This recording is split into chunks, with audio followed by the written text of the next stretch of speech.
feel out of my head. I feel sick to the stomach. Oh, that's what I need. I'm a Prosco. That's what will make me better.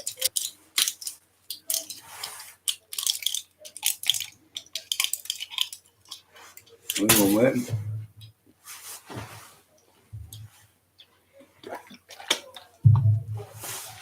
Grad Cockerill, where have you been? There you go, missing on my watch.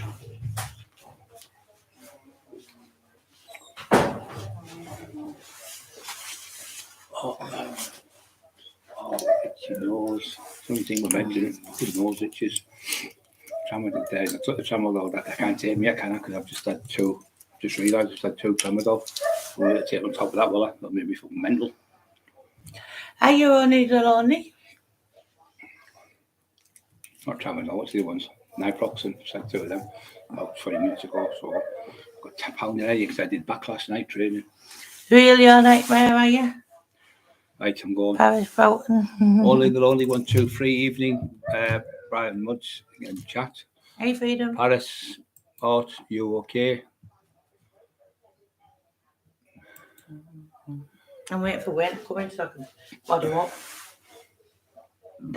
I feel sick, mate. Really sick today. 2-3 days now. I don't know if it's the sun. Been out too long in the sun, I think. Should we face how bad I am? I look like a bad man. Mm-hmm. Freckles all over my face. I was out for about 15 minutes. It's gone. Still in my foot. Greetings, everyone. What does that say? That Paris, what? Is that the area? Brogue. Bowen. Brogan, Brougham. I can't pronounce it. Papa Lazarou. Papa Lazarou. How are you? That rhymes, that doesn't it? Papa Lazarou. Freedom. The real nightmares. Freedom. Got to be free. I'm looking for Wayne. 26 on. 3 with a thumbs up. Come on, guys. You're not even doing your job right. Get your thumbs up tonight. Come on. I'm full of it tonight. Come on. Anyone wants any chew? Come on. 23 on, 4 thumbs up. That's getting better. But it's a bit stingy, isn't it? You've all got 8 fingers. Although you've all got 2 thumbs, I should say. To put your thumbs up. I'll give you a deal you can't refuse. Not the horses in the bed. It was, you give him a deal he couldn't refuse. Either your name's on the signature or your brains will be on the paper. To sign the paper. And the Godfather, he said, I'll give you an opportunity, a deal.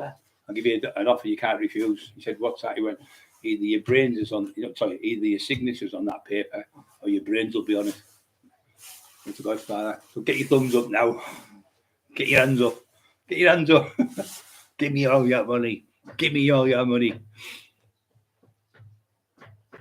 Raven last night, shadow boxing, Raven coming on. Bam, bam, bam, bam, bam. Oof, oof, oof, oof. The real your nightmares, great lad. All good people, and they're all family, every one of them. Somebody put on today, why do you have all your mods for spanners? Because I trust every single one of them with my life. And so does Emma, because we know they're all proper people. And I don't know who's a bad guy, whatever. It's now and then I do. And they know exactly spot on, like it's a freedom and that. And know both freeze one, both they're gone in a second. So save any stress. No messing about, because they're like fucking ninjas, woof, like that. You've got no chance. So you don't want a load of idiots coming on, spoiling the show. So we just nip it in the bud, gone. So like most people have 1 or 2 people with spanners. We've got them all with spanners because we know they all know what we're going through. So we just keep the stress levels down by keeping them out. If anyone's got out to say, nice and polite, there's no problem. Is there Wayne in yet? No. How dare he go missing on my watch? Hey, Jimmy. That's Kev Brownson, Jimmy. Jimmy White. Jimmy White, not the snooker player. Jimmy White there. You have to tell Kev to get hold of Brian. I was trying to phone you the other day, but I've got my talk times ran out, so I've got all I've been using is the WhatsApp, so I'm going to have to phone him. So I'm going to still go to court with that fucking scumbag because I've got like I say, the judge said to me, because you're an illness, Mr. Cockerill, there's no time scale on this because these have messed you around for over 3 years with this court case. So he said, if you come back to the small claims and you put a price, I think Kevin had £5,000 was for Marty. If you put a price on it, and I think it's right, I will give you it. I will grant you it. So I thought, thank you so much, Judge Cook, as to Judge Gargan. I can only commend you for how good you've been with me, and thank you very much for being at the courtroom every time, and thank you for presiding over all the cases. I do appreciate you, and you're welcome anytime like that. The really nice judge, he knew I was telling the truth. So we sat there waiting for them to, our swipes to turn up. They never turned up. So the judge said, I think what do you think's going to happen now, Your Honour? He said, I think, Mr. Cockerill, they'll pull the rug from under your feet. I said, what, go bankrupt? He said, yeah, you've got it in one. If you don't that, I went, yeah. Paris Broughton, who said your daughter set up that account for you, with Brian's good friends with Dave Garside. That it's all forgotten about, it's all in the past, that, so we don't talk about rubbish like that. Yeah, we don't talk about caca. That's just a troll. That's just a troll of Jamie's trolls. I got rid of them. Divvy Jamie's trolls. People who want to cause trouble, that's what you do, Jamie. I'm going to get my mate on you. I'm going to get Tom on you. I'm going to get John on you. You never come yourself. Yeah, YouTube mental patients, Papa Lazarou. Yes, that's right, Papa. You've got the right fucking name. See, we've got the right thing. He's a mentally escaped patient from fucking Brampton or Broadmoor. Poor Dale Brendan Hyde. Look what he's done to him. Poor Simon. 10 years Simon's done it. 10 fucking years he's tortured him. 10 years that man. He ended up fucking under a psychiatrist and everything. Called him a fucking paedophile and a rapist, and you're raping your own kids and all that stuff. Terrible things. Just bad things what you wouldn't even think in your own mind as a human being to say something to someone else unless you knew they were the real. There he is again. No, I got rid of him. Right, I can't. No, it's Papa Lazarou.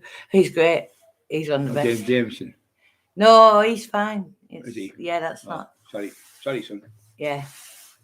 Yeah, you're right, James Jameson. Yeah, but I'll people. We've got that's what idiot's name is, isn't it? No, you're getting it. That's his son's. The second name is his son, but it's not. Yeah. It's not. He's been out. Right, so let me do this then, please. Everyone okay? Fanboy, you okay? Real nightmares, yeah. Yeah, it was okay, everyone, yeah. Paris, I thought that was a fucking dodgy one, Paris. Talking shite. Yeah, hope everyone's okay. Community never worked. Yeah, the real nightmares care in the community. Community never worked. About loud, yeah. Kung Fu fighting. Kung Fu fighting. Everybody was Kung Fu fighting. Those chaps were bad as lightning. With an 18 Chinese arm, everybody knew the part. They were chopping them up, they were chopping them down. It was good, that song, 1974, I think it was out. I remember it because we stayed at my nana's and we had to sleep on the floor, on the cushions and that, with a little blanket on us. And we got on Christmas Day, my toys were on the chair. I remember the day. And I think my brothers and sister stayed. My brothers were there and my sister. And we stayed till after New Year. 40 people on, we guys, where's the thumbs up? Come on, support the channel. So I was going to say, so yeah, we've still got the court case to go to and do. So I'm going to leave that now and go and move on to that later on. But as of today, there's only 10 days left for you, Jamie. You said there's 7 days left for you. You said you were to come on, and you said if I swear on my daughter's grave, my son's life, if I don't get you arrested in the next 2 to 3 weeks, I'll never go on YouTube again. But you've said that about 40 times, haven't you, Jamie? You've said that 40 fucking times over the last 4 years. You've said it. But you come back, don't you? Because you're a divvy, because you're a troll. So, yeah. So what? I'm going to talk about mental health tonight a little bit for people. So, like alcoholism. People, you get on alcohol and you start drinking. You have 1 drink and 2 drink, and you have another 3 drinks, 4 drinks. Once you start drinking every day, that's when you're an alcoholic. Once you get out of bed, that's what he does. Every day he gets up, boom, bottle of Bacardi, boom, Subutex, boom, Diazepam, whatever. Like I was on the crack. I'd be on it nearly every day. First thing he'd wake up and think, I was getting the gear and go and get gear, wherever. Or you'd have some, you wouldn't have it in the house because you'd fucking smoke it the night before. but that's what you do. You're on drugs, you take them. So to get off them, the best thing you must do is get that fucking chip that's in your phone with all the drug dealers' names and all them so-called friends, and then it stops you. The phone, you can go old school stuff, best stuff going, best coke, or just I'll give you a couple of grams for now. So you get 2 grams for now, and then you're phone, look, can have an eight, fucking £5,000 wages in the bank. I've been waiting in Dubai for fucking months, all gone in a few days, and then the ones who come to your house sniffing coke, taking crack, whatever, they're all partying in your house, they're all friends, nobody puts no money in. Nobody fucking sit there, and as soon as that coke goes down, oh shit, is that the time I've got to go and pick my wife up? Oh, I've got to take the kids to school. Oh, I've got to do this. But if you went like, whoa, there's another big pal, they'd all sit back like that, like dogs with their fucking tongues hanging out. Because, and then there's the worst one. No one wants to pay for last night's buzz. Meaning, if you get coke here on the Monday night, and you say to someone, I'll pay you tomorrow and get paid, they don't pay you. They avoid you like the fucking plague, because the junkies, they're on the coke. So if they've got so much coke in the pocket and go home with it, they'll do it all in, or they'll do it all most of it, and they'll get the next day and do it in. So you're never going to get that money. So you end up chasing people and their friends and that. You end up falling out and fucking knocking them out in the end. I remember giving a lad 2 ounces of coke. So I give him it, and he's supposed to sell it. And I got it for £1,000. And I said, give 50 quid on each one. I had a load of it. So I was only making 100 quid. I got caught, I got fucking big jail. So I dropped it off at his house in Middlesbrough, just near the Low Cox place where that is. So I dropped it off. He waved at me, I went. So about a week later, I said, have you got that thing sorted? He went, oh yeah, it's out now, it's coming in any day now. And then another week went by, oh, it's gone. No, sorry. He said, oh, it'll be there for the weekend. It'll be there by such and such a day in a week. So I waited. So he phoned again and he said, oh, it'll be there tomorrow. He went, I goes to his house and he goes, you won't believe it, I can't believe it. I said, what? He went, I've only been in this address. You'd only been in about a month or something, no, about a week or two. And he said, I didn't realise the bin men, I put it in the bin at the bottom there, in the tub or some fucking shit you come out with. Put it in the bottom of the bin. He said, the bin men have only been around today and took the bins. And he went, no, you'd only been there about 4 or 5 days. It must have been, because that's how he blagged me. So he said, the other bin, when I was at the other couple of streets away, they come on a Thursday, say, okay, so they've come, like, say, the Thursday, they've gone. I said, well, can't do that fucking about it. So I start, goes, jumps in the cosmos. I have no thing. He's lying, I know he's lying. I could tell by his mannerism, he looked like he lost loads of weight within a fucking week or so since I seen him. He looked like he lost loads of weight. He's like that, jumping all the time. Like I was in the documentary, when you're on the crack, you jump. So I thought, you've been on the gear, yo. So anyway, I'm driving home, I can't prove fuck all. I can't prove it. And I went, I seen the bin wagon go by in Bowsfield Lane, Stockton. So I thought, I know, Joe. So Paul goes home, gets in the fucking house, Rosebud 29, Rossbury Avenue, pulls the car up, goes down the path to the house, rings, gets the phone book, Council, Middlesbrough. Hello, I'm moving into Warwick Street next week. I just want to know when the dustbin men's come round the door, we come round on a Wednesday. Or no, we come round, we come round on a Friday. That was it, Friday.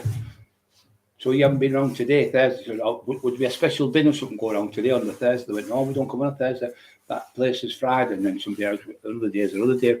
We have designated areas, which I knew that. So I went straight down his fucking house. I said, you fucking lying cunt, got him by the throat, strangled him. And he went, he said, I've done it in. I've only got about half an ounce left. I said, well, keep that, but I want all my money back. So you have to pay it back, 50 quid a fucking month or something. It took me ages to get my money back, but tried to con me, that cunt. I thought, you fucking mug. So I phoned the dustbin people up. I went, no, we only deliver on a Thursday to that area. Or whatever it was, fucking day, Wednesday, say. It was Thursday, I think I went. Yeah, it must have been Thursday. So he's trying to say it was, they came round on the day and took the dustbins. He said, no, we don't come till Friday. So they hadn't even been to his fucking house, full of fucking shit. So yeah, just liars all the time, just little tricks. We know they always trying to con you people. Or you give somebody something like, pure gear and give it to him. And I'll have it about a week or so. Well, I can't sell it no more. And you get it back and you do that. It's full of fucking icing. It's full of fucking sugar. Well, the type of sugar what they're putting out. It's full of bicarbs. You can taste it. I said, I want my fucking money, you daft cunt. Want the money, I'll just take your car off you, silly cunt. You owe me $7,000 for 7 ounces. I've given it really good as well. I'll probably put an ounce in 6. I made like $1,000 off 7 grand of the gear he's got. And he would have doubled that up and probably made fucking 7 grand profit. And it was really good stuff. And anyway, I've got it back. I've got to put it in the spoon, weigh it, because you weigh it, you put it in the spoon, you burn it, and then you put it on the scales, and you can tell how much percentage it is by what's left on the spoon. And that's how you can tell. If it's something like 9, it's pure coke. If it's like 8 or 9, it's really good stuff. If it's something like 3, it's been cut to death. And that's how they do it. They're fucking idiots. So I got some before. I'll give it 3 ounces to a lad. I got it for a grand each. And I used to sell. No, I used to get 3, and I used to make 6. But on him, I only put 2 in, so I made 5. So I made like 2 ounces out of 5. I got 2 back. Still really good stuff because it's pure gear. So I'll give it to him. Phone he went, oh shit, everyone's been bad on that gear. They're all fucking thrown up. They're bad as the dogs. He said, you must be dodgy or something. I said, I'll leave it with me. And I knew exactly what it was. I'd give him it too fucking strong. They were used to fucking coke about 10, 15, 20% street coke. This was about 30%, 40, 30, 35% coke. We're balking because we're having big lines like that. What you usually do, you only need a tiny little line like that. And it works. If you've only got like really good stuff, it works really good. You don't need loads. It's like having alcohol. If you've got really good alcohol, like, there's another one.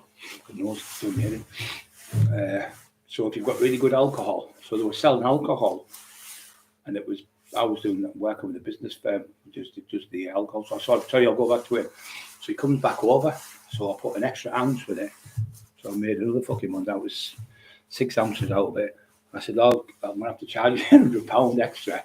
And I give him it. He went, oh, yeah, that's fucking brilliant. Everyone's over the moon now. No one's been sick. I thought, yeah, you're overdosing on it because it's too strong. Your body's not used to it and you're balking. It makes you balk coke if you take too much. Yeah, too fast as lightning. Yeah, so 74 was all right, 74, mate. Yeah, so I give him it. And I realised you can't give them coke like fucking 35, 40, 50% on the streets because they're fucking off the heads. So street coke's about 10% now. I've never had it for years. 5 years I've been off it on about 22nd of September. But I never want to touch it again. It's fucking horrible stuff. Makes you paranoid to death. You know, even now we're fucking scared of me on time. What's that noise? Cops out there, what's that? And there'll be a kid on a bike going by or something, or a fucking milk van going by, and the bottles will jump and you go, what the and you jump out your skin because you fucking paranoia is fucking terrible on it. When you've been up like 2 or 3 days, it's like being in the fucking Starship Enterprise. You don't know where you're at, you haven't got a clue. You'll hear like somebody fucking whistling like that. It sounds like they're fucking whistling like fuck. You hear the birds whistling. I'm fucking sure they take the piss out of me out there. It's fucking birds whistling. You fucking head fries on it. It's fucking horrible stuff. I wouldn't like anyone to be addicted to that. That crack's the worst thing. The crack's bad, but the heroin. With crack, it's only physically, it's only mentally addictive. Pardon me. And so is cannabis and stuff like that. The other ones, like your heroin, are physically addictive because once you take heroin and like over a period of time, your body then starts getting used to it. So like water and like food and like fresh air, your body needs that. So when you come off that, you start shaking like a turkey, and the sweat's pouring out you because your body's dependent on the drug, and that's why you get the cops when they put you in the cells. Should never ever work with somebody on heroin. I'm not being disrespectful. His brother was on it for years. He killed himself through fucking paedophile, raped him. But the thing is, on that, he said to me, you never get off it, Brian. He said, you might be off it for 2 years, you go back on it for a year. You might be off it for 3 years, you go back on it. He said, you never fully get off it. It's very, very rare. Maybe 1% of the percentage of people can stay off it, and they're amazing people who can do it. Marvellous, but you can do it. Lord Jesus Christ, I did it through him. I got off through him. I was fucking suicidal on it. I was fucking take tablets, jump out the window, fucking all sorts of shit when you're on it. You think all these mental things. The next day you get up and you feel so embarrassed. Knowing you're thinking, what the fuck was I thinking last night? Fucking stupid fucking things which you would never even dream of thinking in your head, but you do, because the drugs make you fucking ill. They make you fucking psychotic. They make you fucking poorly. And but you can get out. So what I did, I realised people go, well, I've got you a couple of rocks there, which is one go each, 20 rocks or something, £20 rocks. You get a go off one, go off one go off, it's 40 quid. 40 quid, and all you get is a 10-second buzz. It's gone. So 20 seconds, 2 goes is 20 seconds. It's gone in 20 seconds. But then you want more. Your body is craving for more. It makes you want more. They're putting a thing in it called Livmasol now. And Livmasol was a drug invented for cows who had cancer. And they used to give it to cows with cancer. But what it does, when you rock the gear up, you put the Livmasol in with it, and the Livmasol rocks back with a crack. So therefore you get double the amount of stuff back. So when in Colombia, they'll do 4 kilos, they'll shot a kilo of Livmasol. No, Livmasol makes you get flesh-eating disease. You see all these people, these black lads who've got it in America, in New York and places, you see all the skins going all bubbly and all the skin's dying because your white cells, what you produce, it stops them producing this Livmasol, it's called. If you ever look, it's called Livmasol. And they put it in now. The cops are actually hammering the people for more for the agents, the cutting agents, they're putting in the drugs, because that's what's hurting people and killing people, making people crackers. Same as that fucking other stuff, that fentanyl, as they call it. People only take one go and die with it. There's people in Middlesbrough going to houses. This is the truth. The people in Middlesbrough going to houses going, those 3 people died that house, getting fentanyl out of there. Why do we go to that one? Because it's going to be stronger and we'll just cut it down a little bit. So that's how they're working out. They're going, those 3 died now, it must have been really powerful to kill them. So we'll buy it out of that house where they've died, but we'll put a little bit of whatever they put in. I don't know what the fuck you put in that. I've got a clue. But they're using that. It's a Chinese from China. And there's a place in America where my mate lives. John Lee's daughter, God bless her, she died through it. Fucking horrible stuff. And there's a place, a strip it's called, I can't remember it's that now. Might be Hollywood or New York or somewhere, where the fuck it is. And there's a big strip, it's about 3 miles long. And there's dead bodies every day, all over the place, construed everywhere. And they're all taking that fentanyl. Every one of them are dying all over the place. They're just bodies piled up. Every day they'll go down, like 30 bodies piled up all over where they have a go in front of you and just drop down dead. That's fucking terrible, isn't it? Having people live like that. It's just disgusting. And in America, it's just rife. It's just terrible. Worst place on the fucking planet to live, I think, America. Some parts isn't, but some's really bad, you know, shanty towns and stuff. But they hide all that on the screens, and they don't show you all that when the president's driving down the roads and shit. They hide all the fucking poverty stuff. Fentanyl, yeah. It's the worst thing on the planet now. It is the worst drug you can take. But getting back to the coke, so what they do is you get off it and you think to yourself, I'm not a slave to the coke. I'm on it every day. They're going, yeah, you're on it all the time. I can stop when I want, you know, all that shit. It's all right. So, both full week off it. Told you I could do it. Told you I could fucking beat it, right? And I deserve a treat. I'm going to have a bit tonight. I'll get like 50 quid worth. It'll last me in a couple of hours. And that'll be gone. And I'll just go to bed. Get 50 quid worth. A couple of hours later, just get another 50. A couple of hours later, another 50, another 50. And every fucking penny's gone. Like 2 grand's gone out of your fucking, out your wallet or out your bank. It's all gone. And then you fucking ask, can you give us a bit of tick? So sort of shouldn't touch. Fucking asking people for tick when you just spent 2 grand. Fucking terrible drug, horrible. Makes you fucking ill. So these scumbags will phone you up and say you can have a couple of 20s. They're only giving you them, so they're probably giving you a couple of 10s, and they'll put more. What they do is they put cling film around it. It's got more fucking clothes on than a fucking Eskimo, and the amount of cling film around it. Like that, like a fucking, like, it's got that much cling film. Fucking, that's massive. This, you get all the cling film off. There's no in. It's a tiny little rock like that with about 3 quid. So you're getting it for now, and you have a go, and because you've had a go, you want another go. So psychologically, you think, what's for now? You have it, and then you think, oh, the next minute, all your money's gone out your pocket, or all the money's gone out your fucking wallet or your bank. You sat there, not a fucking penny the next day, struggling to fucking put petrol in your car, struggling to put food on your table, struggling to fucking put gas and electric on because you blew all your money in drugs. It's fucking terrible. So that week you've been off, it's called an addiction. So when you're addicted to something like that, it's like alcohol. 1 drink's too many, 1,000's never enough. you'll think, oh, I've been off the drink 2 weeks. I'm going to have a good drink, going to have a good night out. The lad will be all right. Boom, boom, boom, boom. Next night you've had fucking 20 pints or something. You wake up 3 days later, fucking ill. You're really ill, probably fucking alcoholic poisoning. Or you wake up in hospital. You see them on the roads falling all over. These kids binge drinking is the worst thing.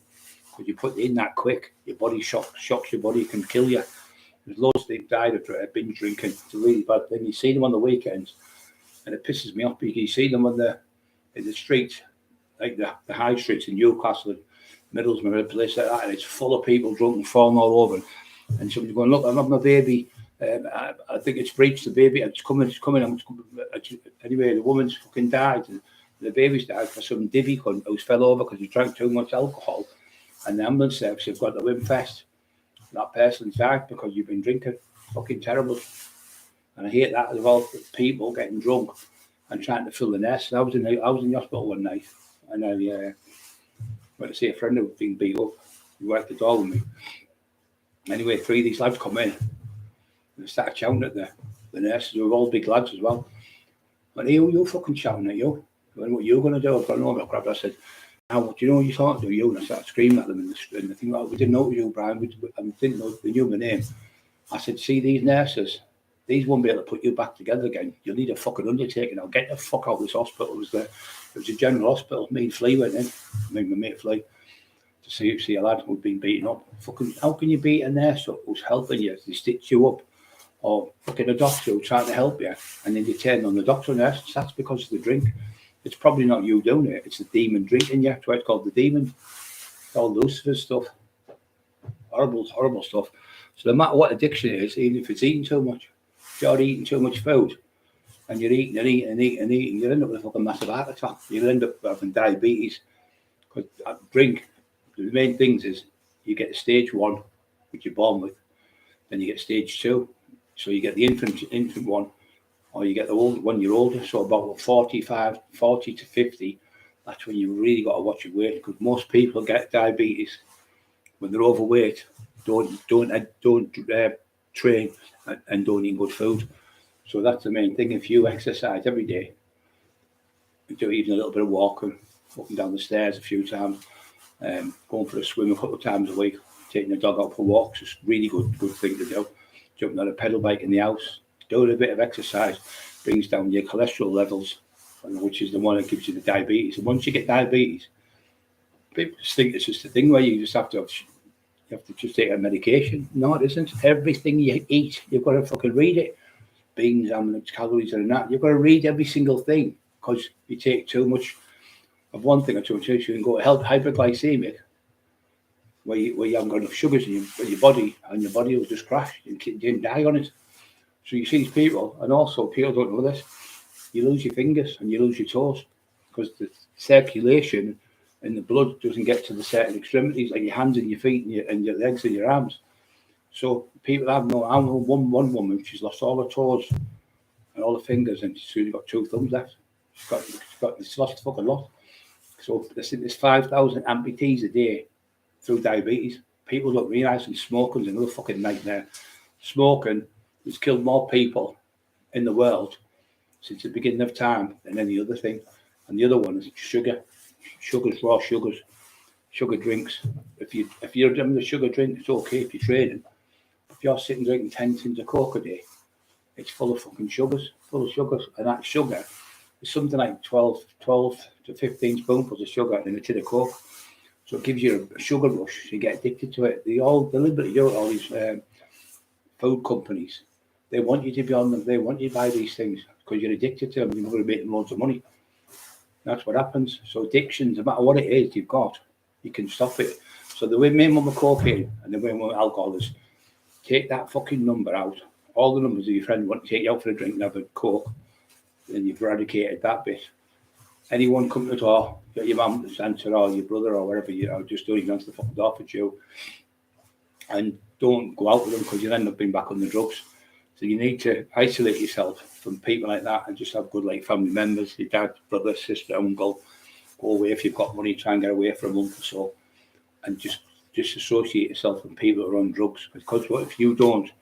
The people who are on drugs will be able to draw you back on it, because they'll probably run out of money now. So they think, well, he's just got a good job. It's always the ones who've got good jobs or drug dealers to hang around with. You don't see them hanging around with people who have big jobs where you make a lot of money. You know, you don't see somebody hanging around with somebody who pushes a trolley in Tesco's.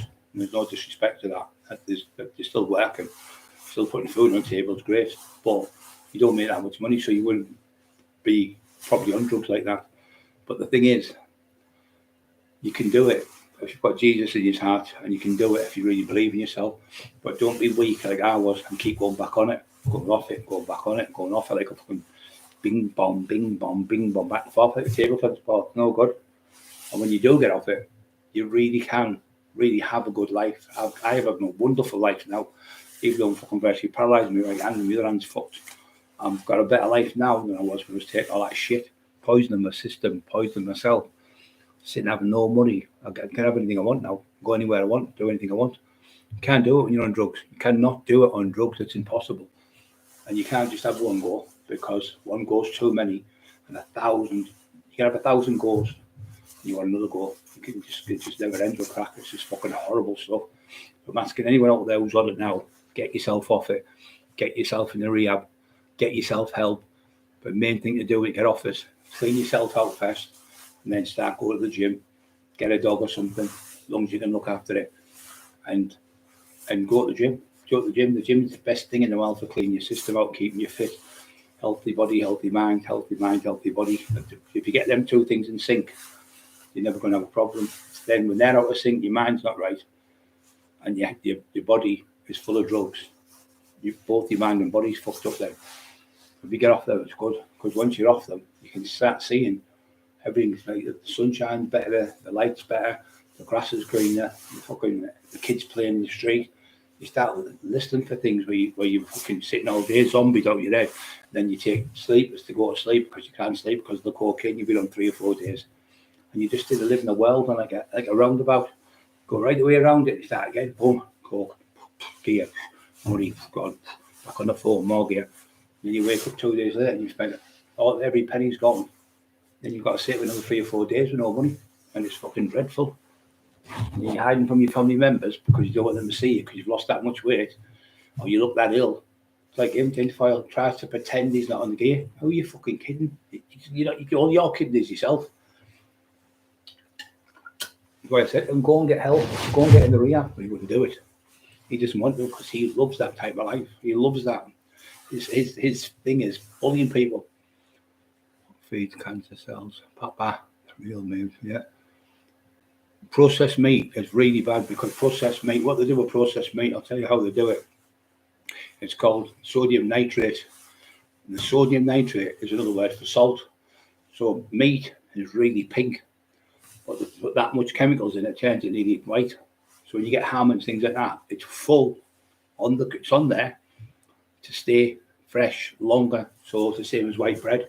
White bread it's got chemicals in to make it last 3 days longer than the normal bread.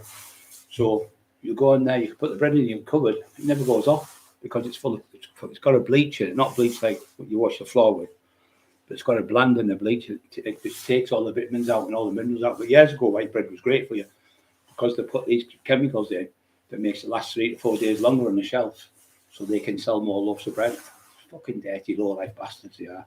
This is the government doing this. This is not the shops. This is the government doing it. These are all doing these dirty tricks. They've got another one called tumbling. Now, tumbling isn't a fucking acrobat, even though they do it. Tumbling is meat in Holland, injected with water, put in a tumble dryer, big, massive, huge tumble dryers, turn them round and round and round, and all the water stays in the meat. And then they freeze it, and then they can only sell it. We can't have it. But if it's frozen, then we can buy it. So we let them tumble it, make them when they inject it with water. So instead of having 3 key, you've got say 4 key or 5 key. But when you look at the burgers, they look like that when you get them. When you fry them, like, oh, fucking hell, fucking fat jumping in my eye, because water doesn't mix with fat. They're full of water. You're like, what the fucking? When you got this, changing it over like that with the spatula, you'll see all the water and everything, colours, blue and all that type of stuff. That's because the chemicals, the water's mixed and it's going in with the fat in the burger. So by the time you get the burger, it's about that big, from that big. So it's a big con, but they can't do it in this country. We can't do it. But what they do is they buy it from Holland and then bring it over the water, which is not far from here, is it? Holland, come over in lorries and drop chicken off, burgers off, sausages off, and meat off, which is all being tumbled. But the government know this, and also what they do, they make weapons in this country, stun guns, but are not allowed to be sold in this country. But they actually make them for places like Turkey, where they fucking stun you. Places like Greece, places like fucking where Saddam Hussein was in the Far East. People are getting tortured with their feet, electrocuted, made by us in this country and sold to them countries. What's the irony in that? Pure fucking disgusting, just to make money for the people's miseries. And known for a fact what they've got the use for. They're not for cattle prods and that they're using. Not for cattle, they're for people. They fucking torture people, electrocuted with their feet. They used to hit them years ago and then beat bottom of the feet, but it was too detrimental because the feet used to blow up like a balloon. A lot of them used to die. So what they do now, they get cattle prods and electrocute the feet. That's what they do. So when they interpret, they're trying to get information out of them. I can't have the word for it now. So they ask for, tell me, interrogating people, and then the waterboard them as well. They're trying to tell me, the Americans have said, waterboarding is not torture. What, put a towel over somebody's head, pouring water in the towel while the head's upside down, and they've had a good beating as well, and it feels like you're drowning, and they take it off and say, somewhere, Camana, Montana, or some fucking place near Mexico, I think it's called, where they keep all the so-called terrorists. They do it in there. They fucking choke people and drown people with the waterboard, it's called. It's not fucking you, mate. How the fuck can that go on in the world? Like we lived in 2024. We're not living in 1774. But they let you fucking believe anything. White flour. Yeah, white flour's shite. Pure shite. It's full of shite. It's full of chemicals, where chemicals keep it longer. What you better do with white bread if you're addicted. A lot of people are addicted to white bread because it's very addictive. Don't just make a sandwich. Go make a sandwich. Go get some toast. First thing you reach for, especially if you live like we do, as council estates, you just get white bread because it's cheap and you get loads of it and full toast. What I'll tell you a little trick to do to take 31% of the calories out of it because it's full of sugar. So what you do is put it in the freezer overnight, freeze it, take it out, and then you can put it in the toaster.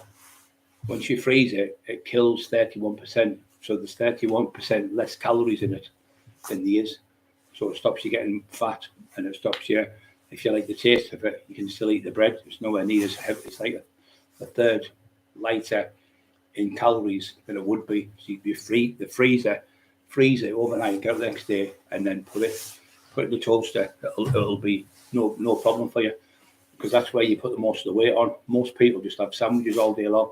Toast, slice of toast, slice of toast, slice of toast. It's full of calories, full of it. But freezing it in the freezer takes 31 calories out of it. I think it's 31. I think it's about 31% of calories out of it. Peter the Box, how you son? You okay? Only the lonely at the top. Josh, it looks like a baboon now. Not the only thing, can't see. Freedom. Pleasure, son. Sorry, I'm tired. Well, last night when I come on, I only did an hour. I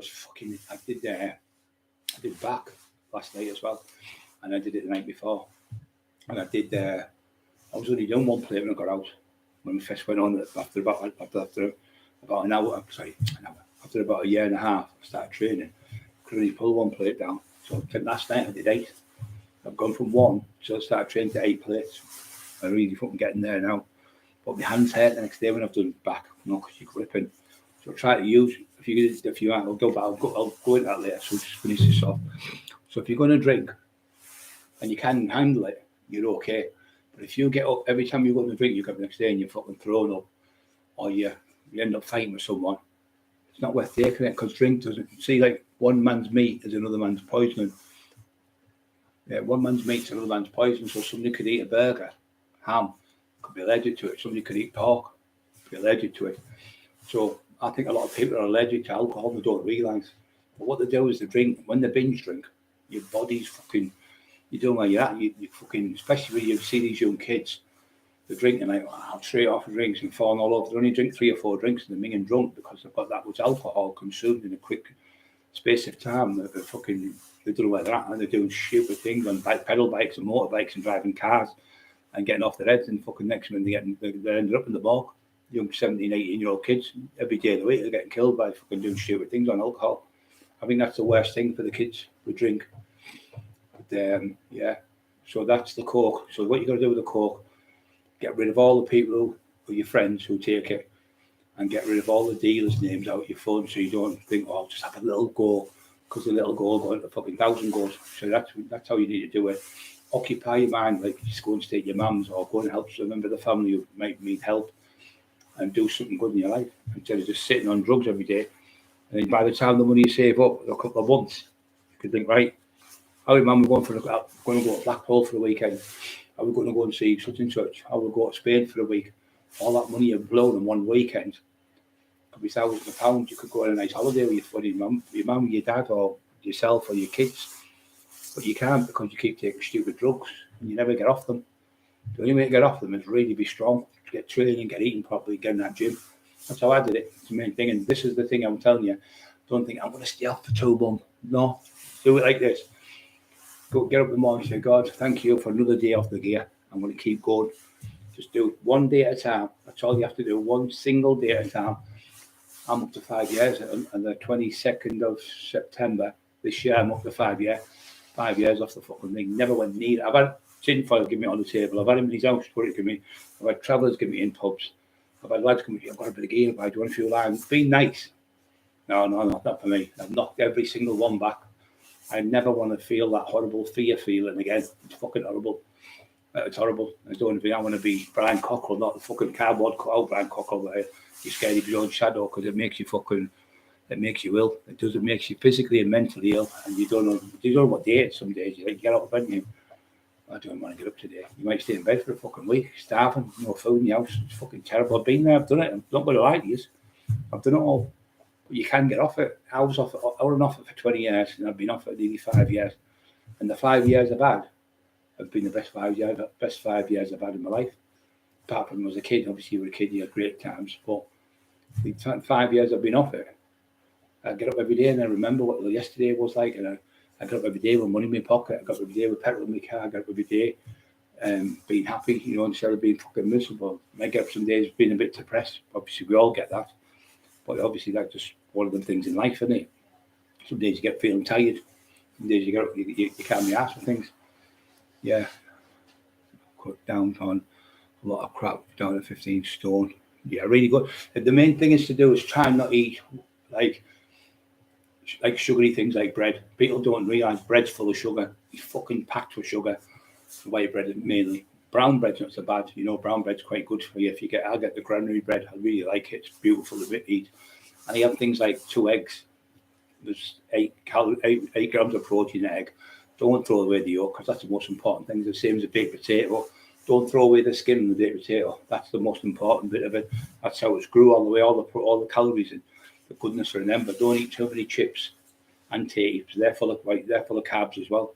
So you've got to learn what carbs are. Carbs are like things like rice is carbs, pasta's carbs, noodles are carbs, bread's carbs, porridge is carbs, and but porridge is really good because it's a slow hyperglycemic. It burns slowly through the day. So if you had a big fire full of logs, it would burn quick, but it'd be gone in a couple of hours. But if you've just got one log smouldering on there, that's what bowls of porridge. I have 2 bowls a day. So what it does, it stays in your stomach. It takes longer to digest. So because it takes longer, it keeps you warmer, it keeps you more energy, and it's full of oats, and the oats help to bring down cholesterol levels, and it helps to clean out your arteries. So it's really good. It also brings your blood pressure down as well. Porridge oats, really good. Don't eat wheat. Wheat, if you've got bad hands like arthritis, wheat is a nightmare. It makes your hands full of water. Your hands get all puffed up. And people going, you're fucking joking. You're right, no wonder. I'd beat the fix this morning, my hands are killing me. Any type of wheat is bad for your hands. Any bread made with wheat. I've got gluten-free stuff. I don't eat loads of bread. I have probably 1 slice a day, maybe 2 if I have spaghetti bolognese or something, but it'll be like brown bread.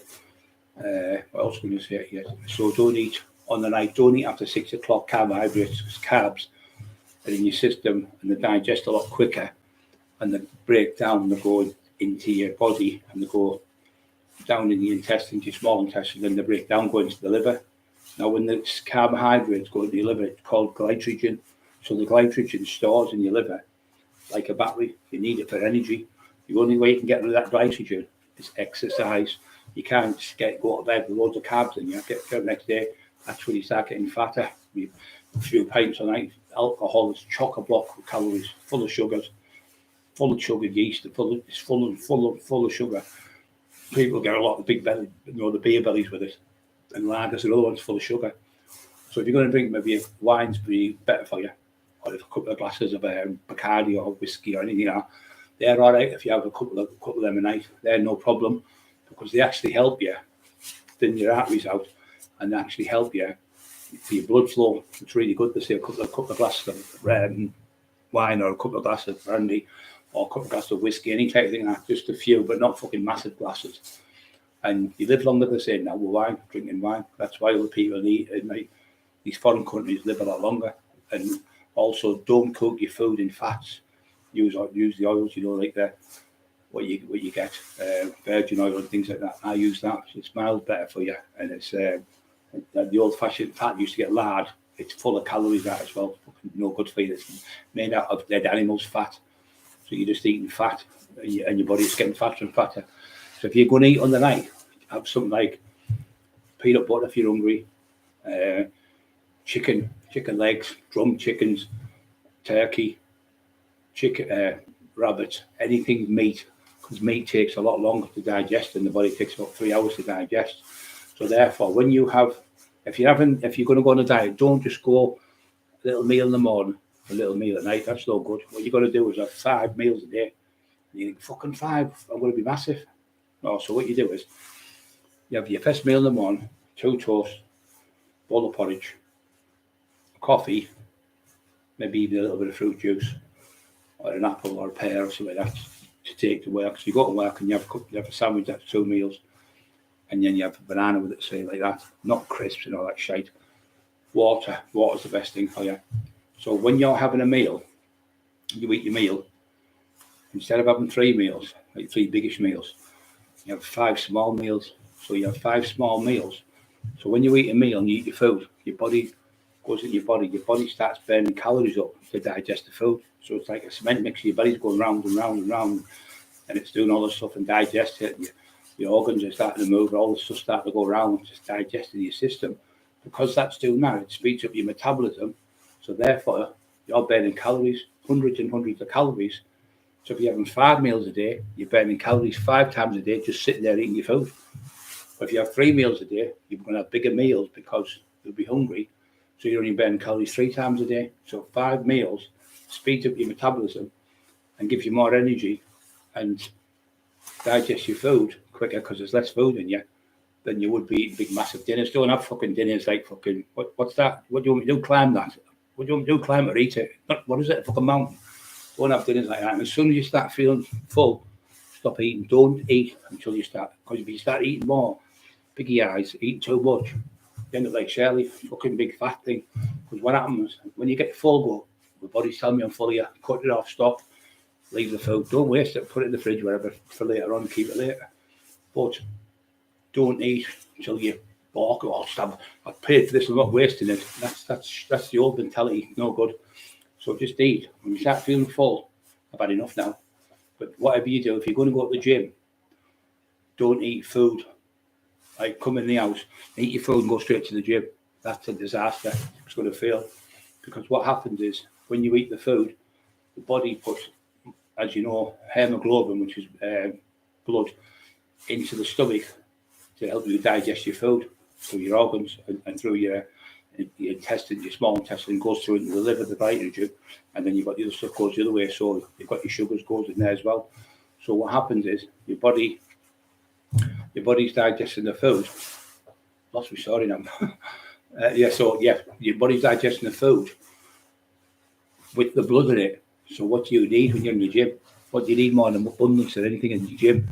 You need your body to be giving you all the blood it needs so you can pump the blood to your muscles. So if it's in your stomach, it's detrimental because it's going to be in the stomach. It's going to have less hemoglobin, which is energy. And the hemoglobin is what gives you, when you breathe in, goes in, it's red blood. When you breathe out, it's blue blood. It's died now. So the oxygen can't come round with the blood in because the oxygen is carried through the blood. So most of your blood in your stomach digested. So you need to go to the gym about an hour and a half after you've eaten. And as soon as you finish training, straight away, you need to put 25-30 grams of protein, 25-30 grams of carbs, and you need to put maybe a carb, like a fruit drink, like maybe a banana or something, to put that glycogen straight back in. Because when you're training, it's catabolic. You're breaking down the muscle. And when you're eating, it's anabolic. You're building up the muscle. So you have to put it in straight away to make it replenish what you've got. If you don't put it in straight away, you only have a certain time, a window of that couldn't do the week one. It's no such thing as this, what he's telling you. It's all made up. Well, if you check it on the internet, you'll see I'm telling the truth. I've been training, Jamie, for 46 years, 40 odd years I've been training. And he's telling me about training. 45 years coming up. I've been training. Yeah, more, 47 years, I think it is, 47 years coming up.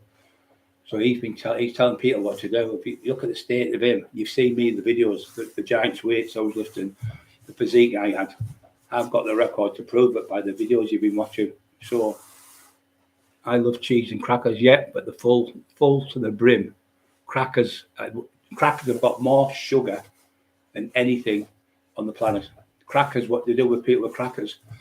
When you're bad, when I was in hospital, I was really bad. I was sick. My blood pressure dropped. I would get me some Jacob's crackers. He was Polish. I went, crackers. He went, no, your crackers. I went, no. The nurse couldn't get me because I'm going, couldn't get my breath. It was fucking beep, beep, beep, beep. The machine. I had no food for 5 days. The silly cunt stared me on this thing waiting, nailed by mouth. So anyway, he gave me these Jacob's crackers. I had 2 and fresh orange. If you ever got diabetes, if you ever need anything, get Jacob's, any type of crackers, eat them. They're full to the brim with sugar. Within about 3 minutes, my blood pressure just started coming back up. Yeah, crackers, it's too much fat. Cheese is good for you, but as long as you don't eat too much. But cheese is good. Cheese is bad for people who've got gout. It really, really affects you if you've got gout. But if you suffer from gout, get a bottle of Vimto, not juice. Juice, not pop. You get them Tesco's, about £1.50. Bottle of Vimto.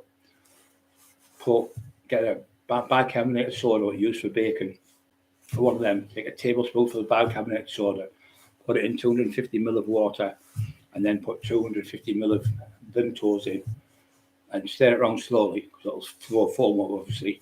Drink it slowly. Within 20 to 30, 40 minutes, it'll completely go, and you'll never get it again. Every time you use that, because gout is a form of arthritis. So what happens is uracilic acid builds up, and it sends the acid in, and it's like little pins in your hands, like somebody sticking little. You only get a pin prick. Oh, you bastard! It's like thousands of them in your hands, or your face swells up all red, and your knuckles go up and everything in it. So it's horrible.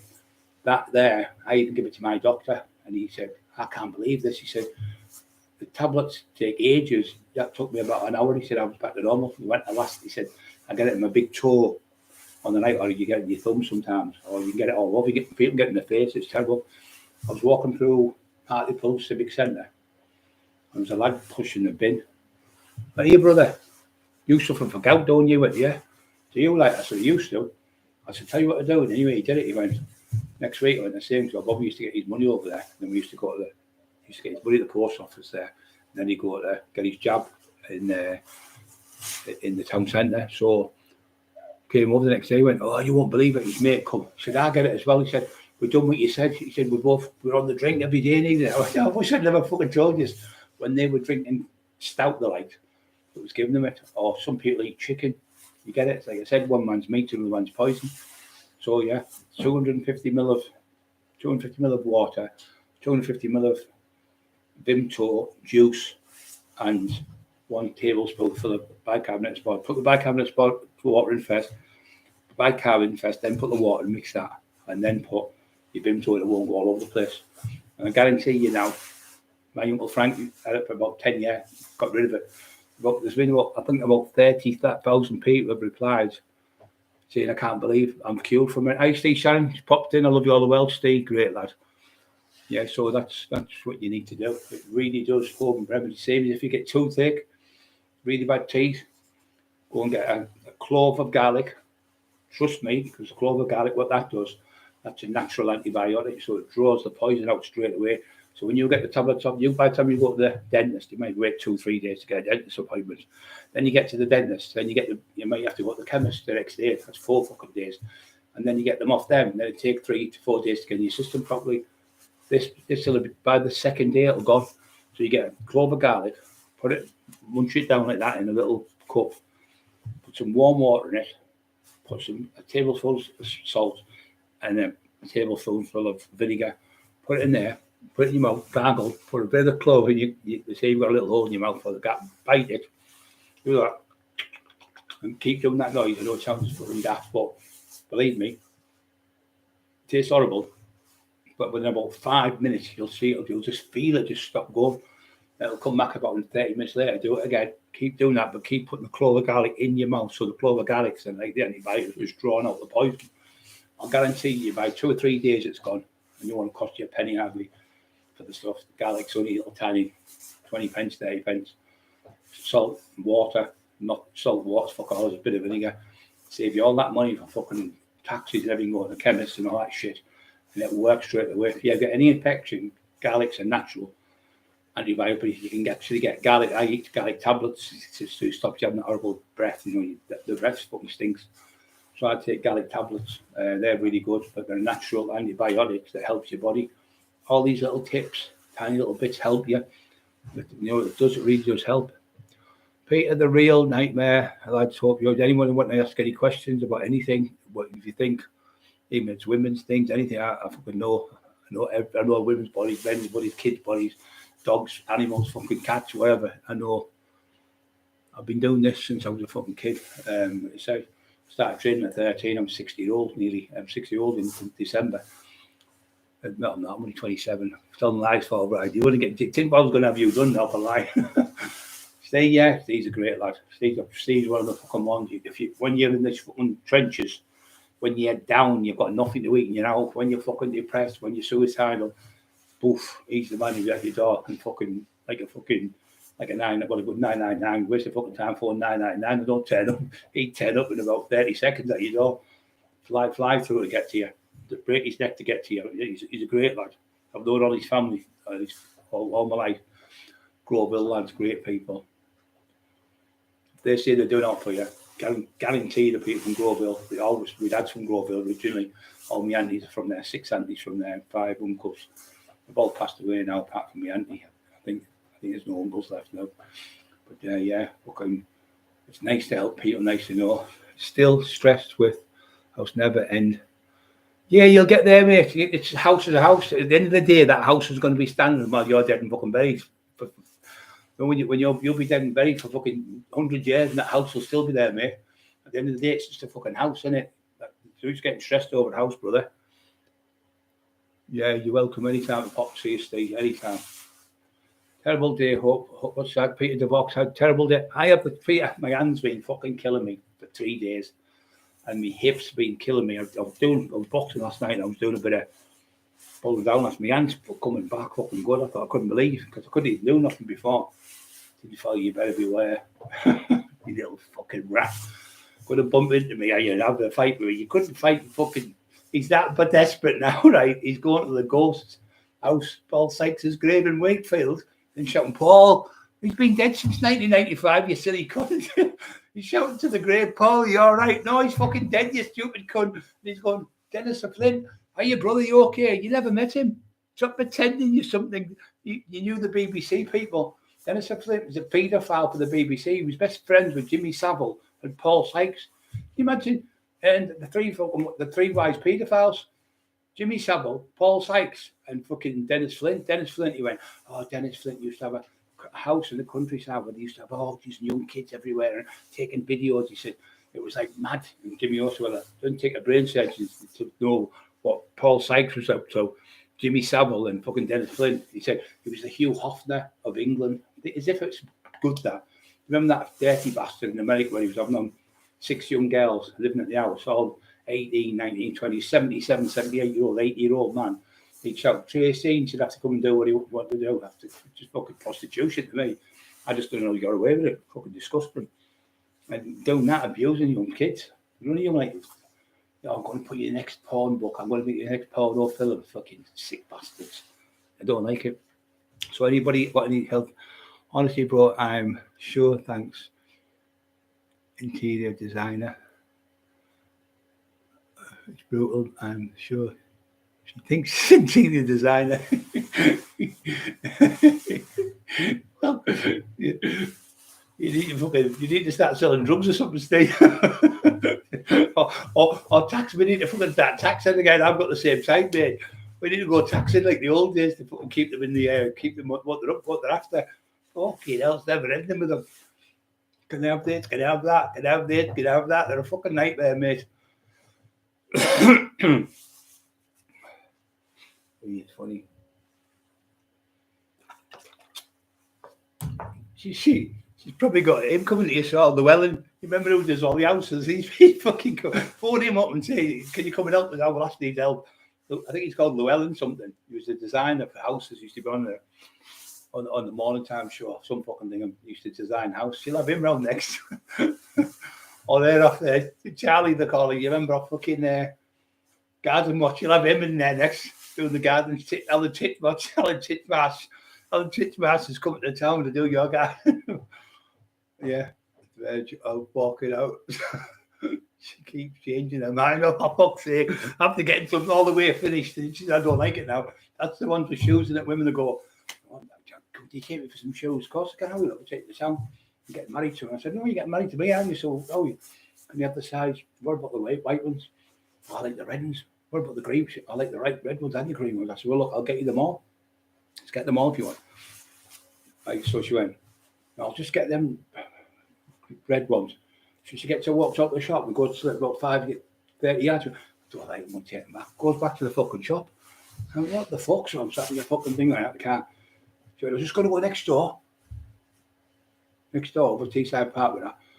And she they've said that they've got a better shop over Skipper's Lane. So I'm all the way to Skipper's Lane. This is 8 o'clock in the morning. I've been out. It's getting about 2 o'clock now. Go to Skipper's Lane, all the way to Skipper's Lane. Goes, they're the ones I want them black ones. They're beautiful. They're the ones I want them. Get the fucking shoes. I said, we'll get the white ones as well. So you've got 2 shoes. Oh, can I? I said, of course you can. Go and get them. But you know what? I'm not so sure, you know. I might like them ones I seen like, 6 hours ago at the other fucking shop. Let's go before it shuts down because it shuts at 8. Flying all the way back up to the shop. So, what it is, he said, I might go back to Skipper's Lane and get them. I think I'll get the black ones all the way back to fucking Skipper's Lane to get the black ones. So we're in red car. She's walking around fucking red car after the do. She's going, fucking feet are hurting. Feet are out the way. My feet are hurting. And what do you mean your feet are hurting? She went, this feet king. My big toes killing me. She's blaming them. She goes, I told you not to get them ones. I told you to get the green ones. I'm getting the fucking blame for the shoes at fucking 2 o'clock in the morning. So she's got the shoes like that on the walking around with a 200-pound pair of shoes on like that. The fucking town going, you all right? Bare feet on, walking on the fucking streets in fucking red car with a pair of shoes with me. It's his fault, my feet are killing me because of it. I've got the fucking blame for it, Steve. You're right. They always blame you, don't they? I knew the fucking wallpaper wouldn't be right. I knew that you should have known that, You should have known to get the green ones. That's what they do, don't they? They blame it on you. You go to the shop and she'll get the shop and do the stuff. Well, where's the shit? I never said get that. She went, well, you should have. You should have remembered me. You should have remembered that for me. They're fucking funny, aren't they? You know, hold your hex now. You agree with that. What's that word? Cameloverine diet. I don't know what that is, mate. I really don't know. I don't agree with all these new things that are out there. I don't agree with that diet one. You know that one where you starve yourself. That can't be right. That just can't be right. You've got to have food in your body. Your body needs food. And eat big to get big. If you're a big person, you need more food than somebody else. A lot of these people have died on these fucking new diets. You know, these diets that are out, there's fucking loads and loads of people died on them, loads and loads. So I just think if you eat 5 small meals. You eat the right bits of veg and fruit, and your bits of your proper meat. Instead of just having chips. It's all right having fish and chips once a week or something. It's all right having a McDonald's or a Kentucky or something once a week. But every night, they're all fucking processed foods you're getting off these people. You get the food, like you say, they're all the chicken and everything. When you get your own chicken, you go to a proper place like a butcher's, proper butcher's, not one of these fucking supermarkets. The meat tastes totally different from the supermarkets, totally different, because they're obviously doing mass, when millions of them getting slaughtered. So they're a lot cheaper for the Tesco's to buy than the butcher. But the butcher gets the best stuff from the slaughterhouse, which is all done that day. And the next day your meat lasts longer in the fridge. You get sausage off Tesco's, you put them in the fridge, 2 or 3 days later, they're going off. You get fucking food, bread. I've had bread, loads of bread lately, like brown bread, and it's gone off. That's a couple of days. I thought, how can brown bread go off? Yeah, you just eat till you're full, not till you're balking and trying to, I've got to get this down. And no, you don't. Just put it away for later on. But don't get up at midnight and start eating chocolate and things like that, because chocolate are full of sugar. Sugar keeps you wide awake. That's why you take their energy drinks. Why I take them. They make you stay awake longer because of the sugars in them, and they're detrimental to your body. They're really bad for you, especially raw sugars like in Pepsi and stuff. But the worst things you can drink, what you're giving your kids, is smoothies. Now, if you have a banana and you eat it, you eat the pulp and everything, so it digests. But when you solidify it and mix it in to the smoothie, it's already broken down, so it goes straight in your mouth, down your throat, goes straight down. It doesn't have to get digested, it's already digested, it goes straight in, goes straight in your glycogen. So then it's stored as fat and glycogen. The only way you can get rid of that is exercise. So if you're in bed, giving your kids all stuff all day and go to bed, we're going to get up bigger and bigger and bigger every day. We're going to get fatter and fatter. Them smoothies are not good for you at all. The banana on its own is good. The apple on its own is good. You eat the skin as well. But if you make a smoothie, because you've solidified it, you've already broke it down, so it doesn't have to go through, it doesn't have to digest.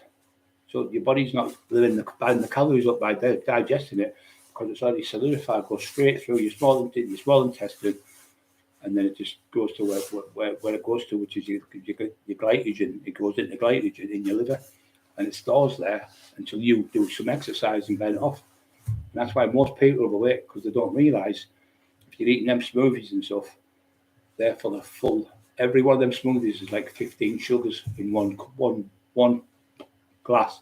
It's 15 spoonfuls of raw sugar. That's what you put in your kids every day. And your kids go, oh, can I have another smoothie? Can I have that? And you think, oh, 5 a day, they're good for you. No, 5 fruits are good, or veg and stuff, but not what you call it, having the smoothies all day long. They're no good. They're right for the treat now and then, especially if you're going out for the day at the beach and it's a nice hot day and that, so the smoothies full of sugar is okay, because you're going to burn the calories off because you're walking on the beach and going swimming and stuff like that. But if you sat in the house all day and knocking them up in the kitchen, they're not good for your kids. That's what, most of the kids are overweight now because of the shit you give them. It's the parents' fault. It's not the schools, it's not the teachers, it's the parents. Because the kids now control the mums and dads. When we were kids, you got what you were fucking eating. If mum said, there's a burger and chips and 2 slices of bread on the plate and a cup of whatever you got with us, you'd have to sit and eat it. If you didn't eat it, you got nothing. You didn't get nothing. You get that, you got what you were given. Go to the morning, you got a bowl of porridge. It was just porridge, and you couldn't afford to put milk on the top of it because it was too dear. And then you'd have, that would be a bowl of porridge and water mixed together. That's all you'd have for your breakfast, and you might have 2 slices of toast in the morning, and that'd be you done. And then you go to school. Have dinner at school. We used to get free dinners with mum and dad. So we used to go to school. I used to fucking hate it because the ones who don't pay all go on this side. So every cunt knew you didn't pay, all laughing at you, and all those posh cunts. And the ones who do pay go that side. I thought that was awful, but they used to do that. Don't think they do it now. And then they used to do that when you were a kid. It was like 8 in the families. I think it was, what was it, 5, 6, 7 in our family. 7 in our family, so struggling to get clothes for you and stuff. So I used to get a grant, a welfare grant, full surface stores. Is Helen on tonight?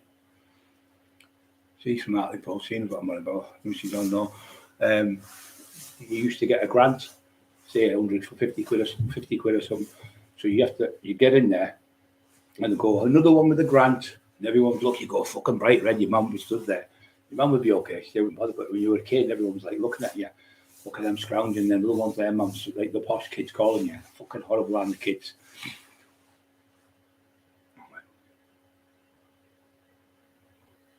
Yeah, I know. Yeah, I know. I get it, Steve. I bet it myself. 3 or 4 in the morning. Oh no, what we'll do? Do you know that blue paint we put on, Steve? We'll take that up and put the red one on because the red one's going to match that set better than that, you know. And the next day it'll be, no, wait a minute. We need to take that off. Get the yellow one to match the kitchen. Okay, now they do your head in, don't they? I like the brown suite. Right, get the brown one then. Do you think the black one's better? No. What about the cream one? What about the cream and brown one together? Okay, now your head's battered in it. You're like, like fucking screaming. No wonder people go on drugs. Okay, now, what do you want to eat? Out. Well, what do you want? Out. Well, I've got a chicken in, I've got a prawn, I've got this. No, anything you cook. I'll just have anything you want. You choose. Oh, you choose. No, you choose. No, you choose. Fucking hell, somebody choose a fucking meal. Somebody on here tell me what I want to eat tonight. Until I get all day, you know. What do you want? You choose. No, you choose. Then you go, I fancy a burger. Oh, I don't fancy one of them. Am I right, Steve? Am I right? Oh, I'll have a chicken then. Oh, I don't fancy chicken. What about Kentucky? I don't fancy Kentucky. For fuck's sake, in the next minute she'll say something like the same thing you said. Oh, yeah, we'll just get an Indian then, eh? Okay, now me head. I said, why didn't you just pick that in the first place? Because you knew you want that in the first place to make it me look. I feel good. I feel like I've chosen, but you've chosen. Calling me. Oh, the women are sneaky, aren't they? Very clever. Do you want your dinner now or do you want it later? Whatever. Well, what's the best for you? I'll have it later. Well, I'd rather buy now. Well, I'll have it now. Oh, well, if you want yours later, I'll have it later. For fuck's sake, you're into it. Fucking hell, you can't argue, can you? It's impossible. Which one to go now? Want to go to the pictures? No, not fancy pictures. What for the pub and have a drink? Like just a meal? No. Go to such and such. Go and see such and such. No. 3 hours. Oh yeah, let's go and go to the pictures. Oh, let's go and go to the fucking such. They've said it about fucking 6 hours ago, and then they bring it back up the next day. She'd leave the kids with me, plus she's gone. I wish she would admit. I wish she could.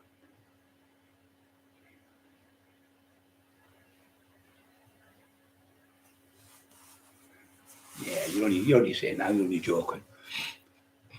You'll be fucking knackered without her. You'll be fucking crying your eyes out before the meeting. How do I get her back? How we tax her back for me. You'll be phoning me at 4 o'clock in the morning. I wanted to go on at me now. I wanted to buy this. Well, I'll get her what she wants. Yeah, they go on, but yeah, they still look good.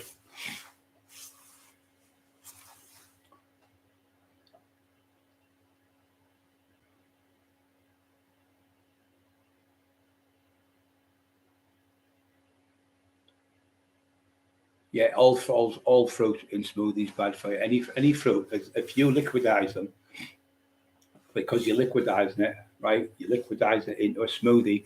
Check out and ask if smoothie's bad for you. Something between 12 and 15 spoonfuls of sugar. Apples are full of sugar. Bananas are full of sugar. Oranges are full of sugar. All fruit is full of sugar.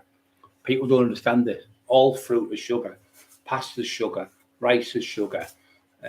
Potatoes are sugar. Sweet potatoes are sugar. They're all sugars. Noodles are sugar. That's why all the Italian women all fucking massive. The big fat Italian blokes, the Barbarottis and all them, they're all massive because it's all sugar. They're eating that all the time. So you better having the apple on its own. Cut the apple up. Cut the fruit and make it into a little bowl and eat it there. You know, some type of cream, like a bit of cream on, low fat cream or something on it. And eat it like that. It's lovely like that. Or some type of low fat ice cream. Put it with the ice cream with the kids to eat. And let them eat the apple. Don't take the skin off anything. Wash it. Keep it on. The skin's got all the minerals and vitamins and stuff in it. You're wasting when you do baked potato. Just scrub the baked potato. Keep the skin on. And it's the skin that's full of goodness. There's more goodness in the skin than the whole potato. But the potatoes are full of sugar as well. They're sugars. Chips are full of sugar. But you can't, if you have smoothies, that's where you get the body fat from, because it doesn't break down in the body, because it's already broke down, because it's been solidified into liquid like that. And swing the liquid, The liquid just goes straight through your body, goes down in your intestines, small intestine that's gone in. Next minute, it has to go into the glycogen to store. That's where sugar's stored in there. All sugars like pasta,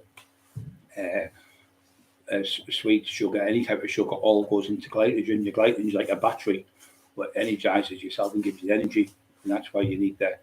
You go hyperglycemic. Hyperglycemic means you haven't got enough sugar in your body. You start going into shakes, and then you have fucking people have like fucking diabetes, hyperglycemic attack. You have to have insulin put in them because they haven't got none, so they have to have an injection. But if you get insulin, once you get it, every single item you eat, you've got to check the labels to see how much sugar's in them. Because if you have too much sugar, it can make you ill. It can make you seriously ill. If you have too much sugar, it can make you hyperglycemic, go bad. You have a stroke, anything with it.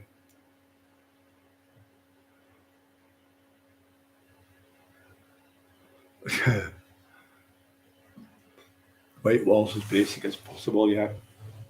They're all doing the white walls. We've done ours grey, like a grey colour, on the fence outside. It's looking really good. There's a rock on. Is that real rock? Never seen you with a rock. My neck's really fucking can hear my neck clicking because I've done back and it's strain there, pulling down your shoulders. You don't realise how strong I really was in the old days. So look at it. There, rocks in the house. Rocks in the house. Evening rock. I hope you're okay, son. Has Crad come on yet? I've not seen Crad. Anyway, he's contacted Emma. He's gonna come on. He's come to see me. Yeah, what's going on with Tinfire when the police will come and get me? He said, didn't he? I think it's 11 days ago tomorrow. He said 11 days ago that in 14 days I've got the police coming. They've told me that they're coming. They've been on the phone. We're coming to get Cockerill in 2 to 3 weeks, and he's going to get the biggest jail sentence ever. And if I never ever come, I will never come on YouTube again if he never gets arrested the next 2 or 3 weeks. That was just to try and scare them and people. You're a fucking crank. There's no police coming. You're a divvy. And even if they did, I would be, I would be over the moon for police come. You know why? Because I could go to court with all my evidence then. And you and Shelley go to jail, you silly cunt. You'll go to jail with all the stuff we've got. I've got videos of you threatening to burn my house. I've got Shelley, I've got a lad going to go to court saying Shelley phoned him. And he's got a number on the phone. He's got everything, see, you fucking mug. Numbers on his phone. You idiot. No numbers be on the phones. And they'll get the phones and check the phones and get the numbers off us. She's not as clever as she is she? Have you noticed since I was there last night? I told them that they've shit the fucking house. But he's now he's actually down to Flint. There they see you in. Fucking hell. He's been dead for years. Pretending he knows the BBC. Pretending he's talked to Paul Sykes. He's back to Paul Sykes now, the ghost. Fucking hell, what an embarrassment. Lots of nights. Might be up here in the back. Oh, good luck. She's not reading these fucking comments. You're saying, Mr. and Mrs. be nice to each other. Cartel Blanche on house interior and king of garage, garden lots. Is that you? The real Mr. How's that you do? Or is it somebody else? You're on about Blanche. Oh, I know what you mean. Somebody else is doing it.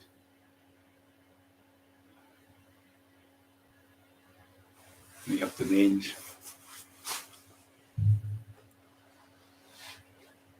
Oh, my neck's tight. Debt recovery. I'm a Cockerill debt recovery.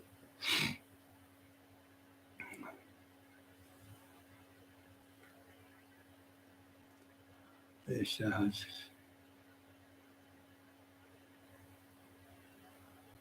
loft, have domains, I've got a loft.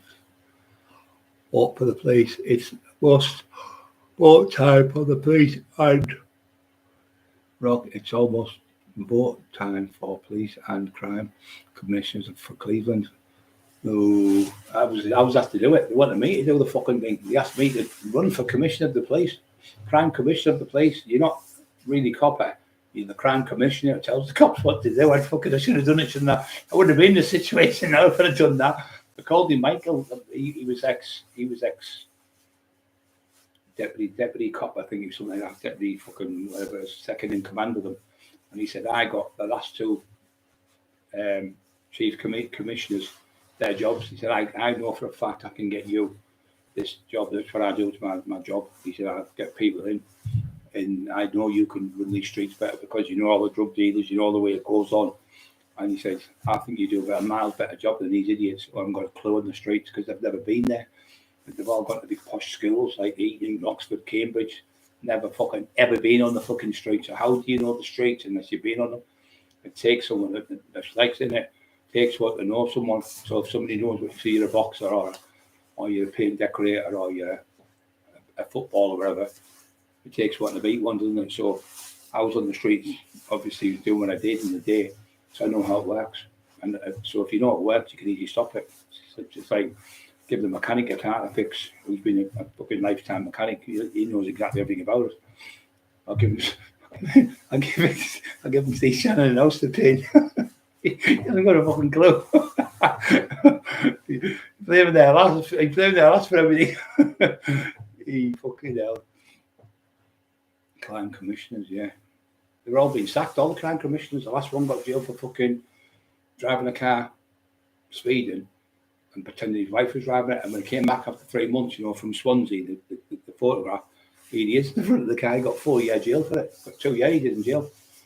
And the other one got kicked out for lying. Was from Northallerton. He got caught. Price, I think he was called. The Price, I think he was called. No, Price, was it? How his fucking name now? He got done. He got kicked out. He could lied 9 times to the fucking go to us lot, telling lies to people. And he had 6 other people in there. They all got caught lying, so they all got the sack. Then Malcolm got kicked out for corruption. He had 13 different charges against him. So when I went up, I only had 2. So I said, well, I'm going to go for the mayor. I was always going to run for the mayor, but I fucking ended up back on the drugs like that cunt. But even now, if I went for it now, you'd fucking shit yourselves because I was talking to the last one and he was saying, I think you'd do well if you ran for it. Really good. I don't tell fucking lies like you. Somebody said, we can do this. I say, I can. Somebody said, can you do that? I say, yeah, I can. Somebody said, can you do it? I say, well, I'll do what I can for you, but I'm not promising you. I'll do my damnedest for you. I'll do the best of my ability. You fuckers, as soon as your lips move, you're lying. Not interested. All you want to do is be the mayor, so you can get fucking change legislations and get fucking. Or I'll let you have the house and the project if you give me £100,000. I'll let you have the such and project if you give me £200,000, and that's all they do. Just the further you go up the tree in politics, the more corrupt they are. The more at the top, the more the corrupt. Look at the fucking the shit in Parliament, and you've seen time and time again all them MPs claiming for 2 houses, and they only had 1, claiming for 2 jobs and all that shit. Fucking scam. Not one of them went to jail. They all got off. All fraud, pure fraud. Every one of them caught for fraud. I think one went to jail. It was Archer or something. Lord Archer. I think he went, didn't he, for something to do with bank money. I think it was. I think he got 2 to 4 years. I think he got. Jeffrey Archer, I think it was him. And then 2 Jags, remember him? There was his deputy prime minister, or was he prime minister? He punched somebody in the street. He had a fight with someone. He started fighting them, and he was called 2 Jags, 2 top Jags. He called them 2 Jags because he's fucking cost a fortune. They have 2 big massive tanks on, 1 on each side of them Jags. Probably about 5 miles a fucking gallon. And we called him 2 Jags. I can't remember the name now. The old fat fucker. Never been to a fucking gym in his life. Jimbo, Emma Cockerill, Jimbo.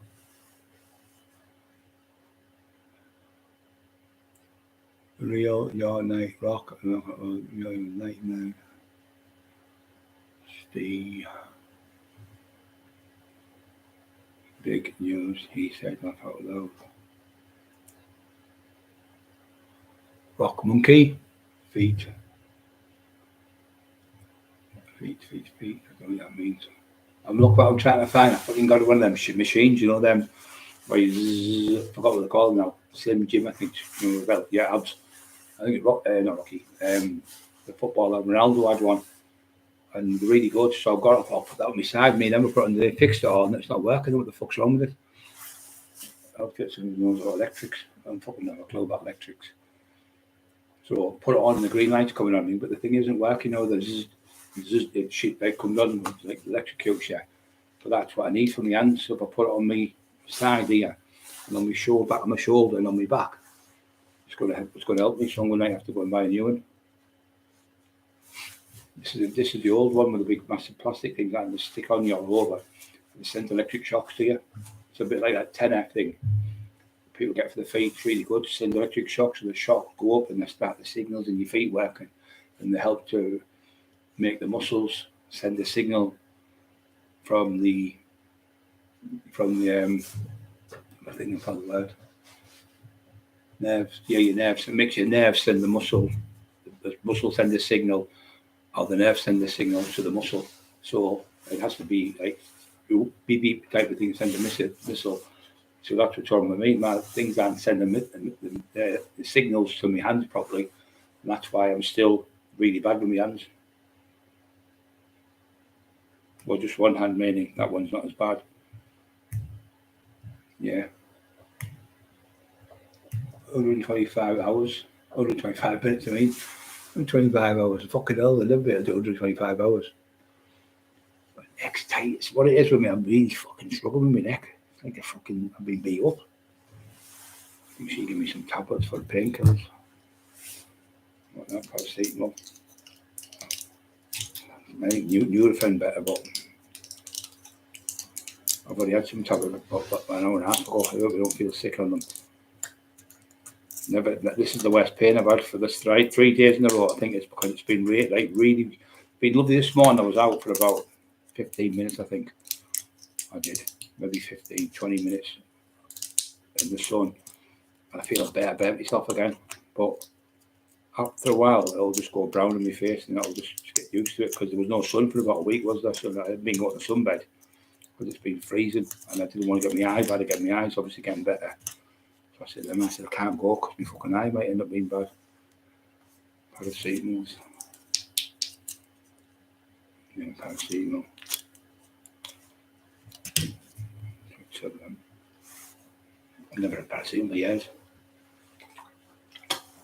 I said I could double up on them when I was on the when I was in bad pain. I said you can take Nurofen and paracetamol together, but you can't take 4 Nurofen and you can't take 4 paracetamol, but you can take 2 paracetamol and 2 Nurofen or ibuprofen. Just don't get Nurofen, get ibuprofen. The Nurofen are about fucking £9, and the same stuff's in them. It's called ibuprofen. It's just a big con again. People are fucking stupid. They are. Oh, I want the ibuprofen. Them ones are a lot better than. No, they're not. It's like saying get a bottle of milk, or get a bottle like a chocolate. Say a bottle of milk. Like say one make, and then another bottle of milk. Still fucking milk. Still just because they buy the co-op. Well, I think that's the milk better. Oh, it fucking isn't. It's just milk. And one of the hardest things you can get to digest, guess what, is milk, and everyone loves it. Because when you drink milk, the strangest thing, it turns into little tiny balls, kernels in your stomach. So they're in there for hours and hours and hours of milk trying to digest it. A lot of people get diarrhea through it. It's very hard. And guess what? It's full of sugar. Milk's full of sugar as well. Believe me, test it. It's full of sugar, milk, in abundance.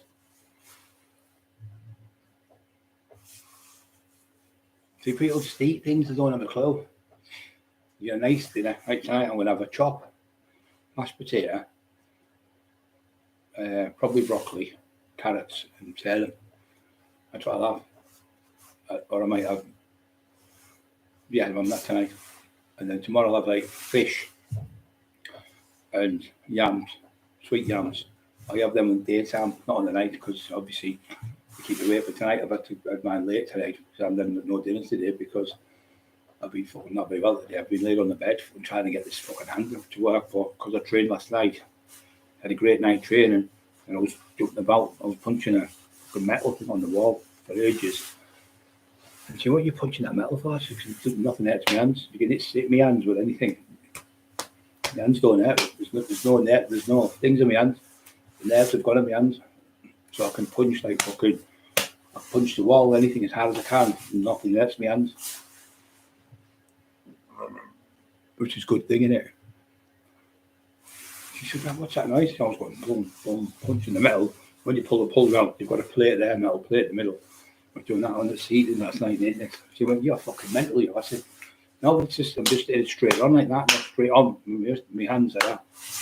Yeah, but it's made of fucking steel, she said. I said, yeah, but it's not hurting me, it's because my hands. So it was square on there, bang, bang like that in this. Emma will tell you. Emma! Emma! She remember. I think she's fucking fell asleep.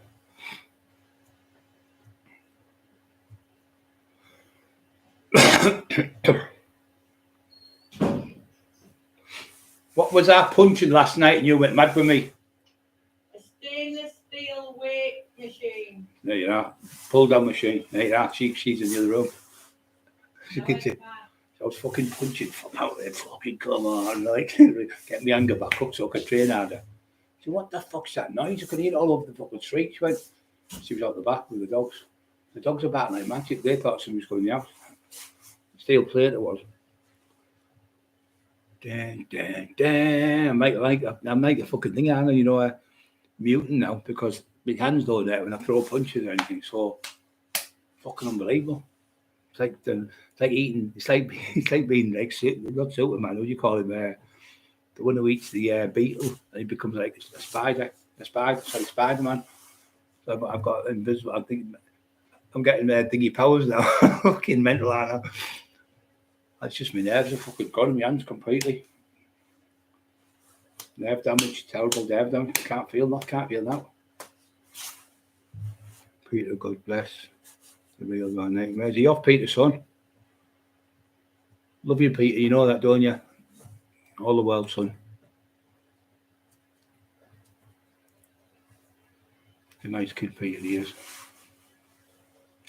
The real your nightmares. He was a great lad.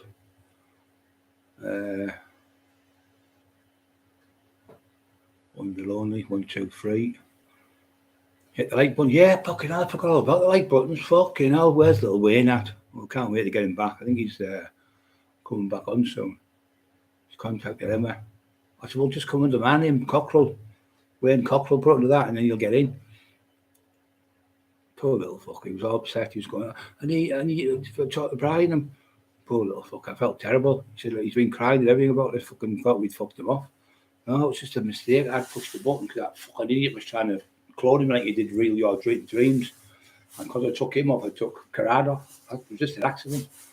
Poor little fuck. I felt sorry for him. Felt terrible because he was ill the couple of months before. When he was talking to me, we were talking back and forth all the time. And people were struggling. It's nice to help. And he was going, oh, you've really helped me with these things that you've told me to do and stuff. And that. Yeah, well, come and see me. She's going to come and see me next month. I might be locked up, mate. Jamie's going to get me locked up. I might hide out the way for 10 days. I'm scared. I might hide under the bed. Oh, he said I was hiding under the bed. That was it. How the fuck can I get under the bed? Why would I go under the bed hiding? He said he hasn't got a wheelchair either. I haven't got a wheelchair and I've been hiding under the bed. Damn, you're under the bed. Well, you're definitely mental. All them drugs you've took and all them things you really believe you're a fucking top of the range writer. You're not the top of the range writer. He's putting up Jamie, #1 writer in the world. Jamie Boyle, the greatest author that's ever been. Jamie Boyle, everyone loves him. Jamie Boyle loves Brian. Jamie Boyle, everyone loves him and hates Brian Cockerill. Not the other way around. And you know it is. I'll let you get. You can say what you want. I'm not really. It doesn't bother me. I just fucking laugh.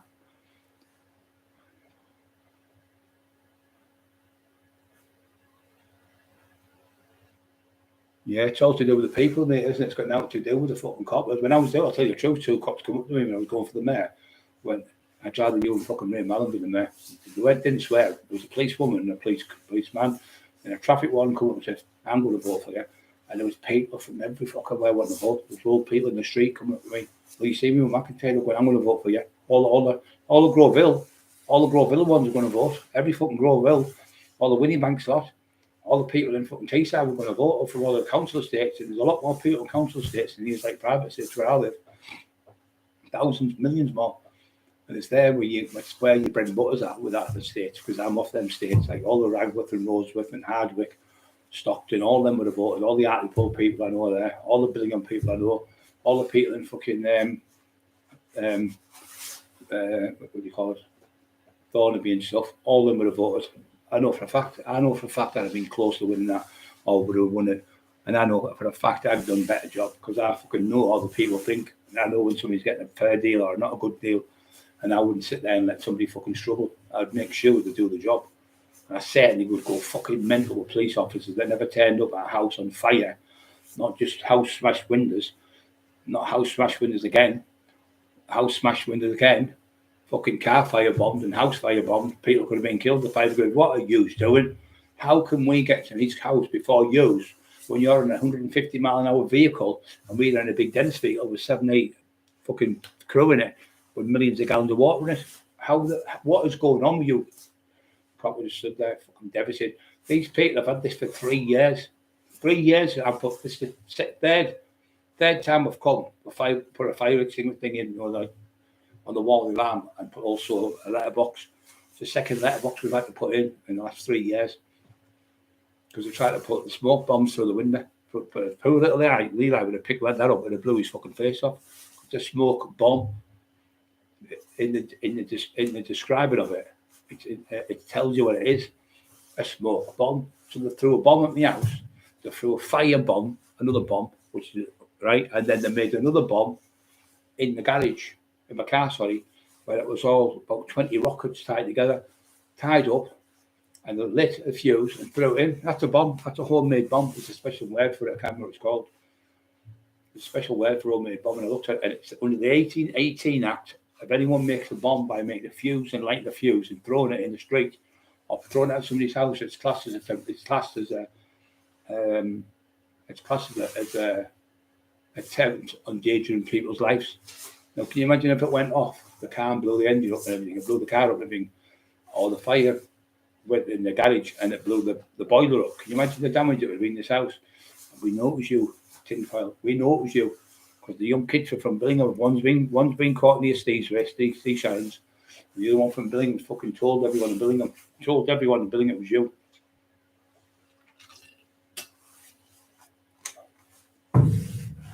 He told his manifest on the bingo thing that they were at. It went all over wildfire, all over Billingham. Come straight back to me with Chris Curry. Come the next day, went, I know who's done your house. I know where they live and everything. But the thing is, there's 6 kids. Which are mum and dad, and they're all Christians. So the kid's one of them little cunts who gets in trouble. He's only 15-year-old, the kid who we got, and he was not that big. I'm not joking. Looks about 6 stone. He looks like a little girl with blonde hair. But that's what you like, don't you, Jamie? You knock around with children, don't you? Getting children to do a man's job. So I know when them kids get caught for something really serious, like you had stupid youth on here. If it was your sons and that, you go and say, tell the truth. What you've been doing for now. Tell them that you've done that job. Tell them he paid you the money and give them your phone and tell them exactly what you're doing. You'll get off with this. So he'll get up for something stupid where he's looking maybe 2 years, but they'll end up getting him and you'll get life off him. You'll definitely get life off trying to kill people.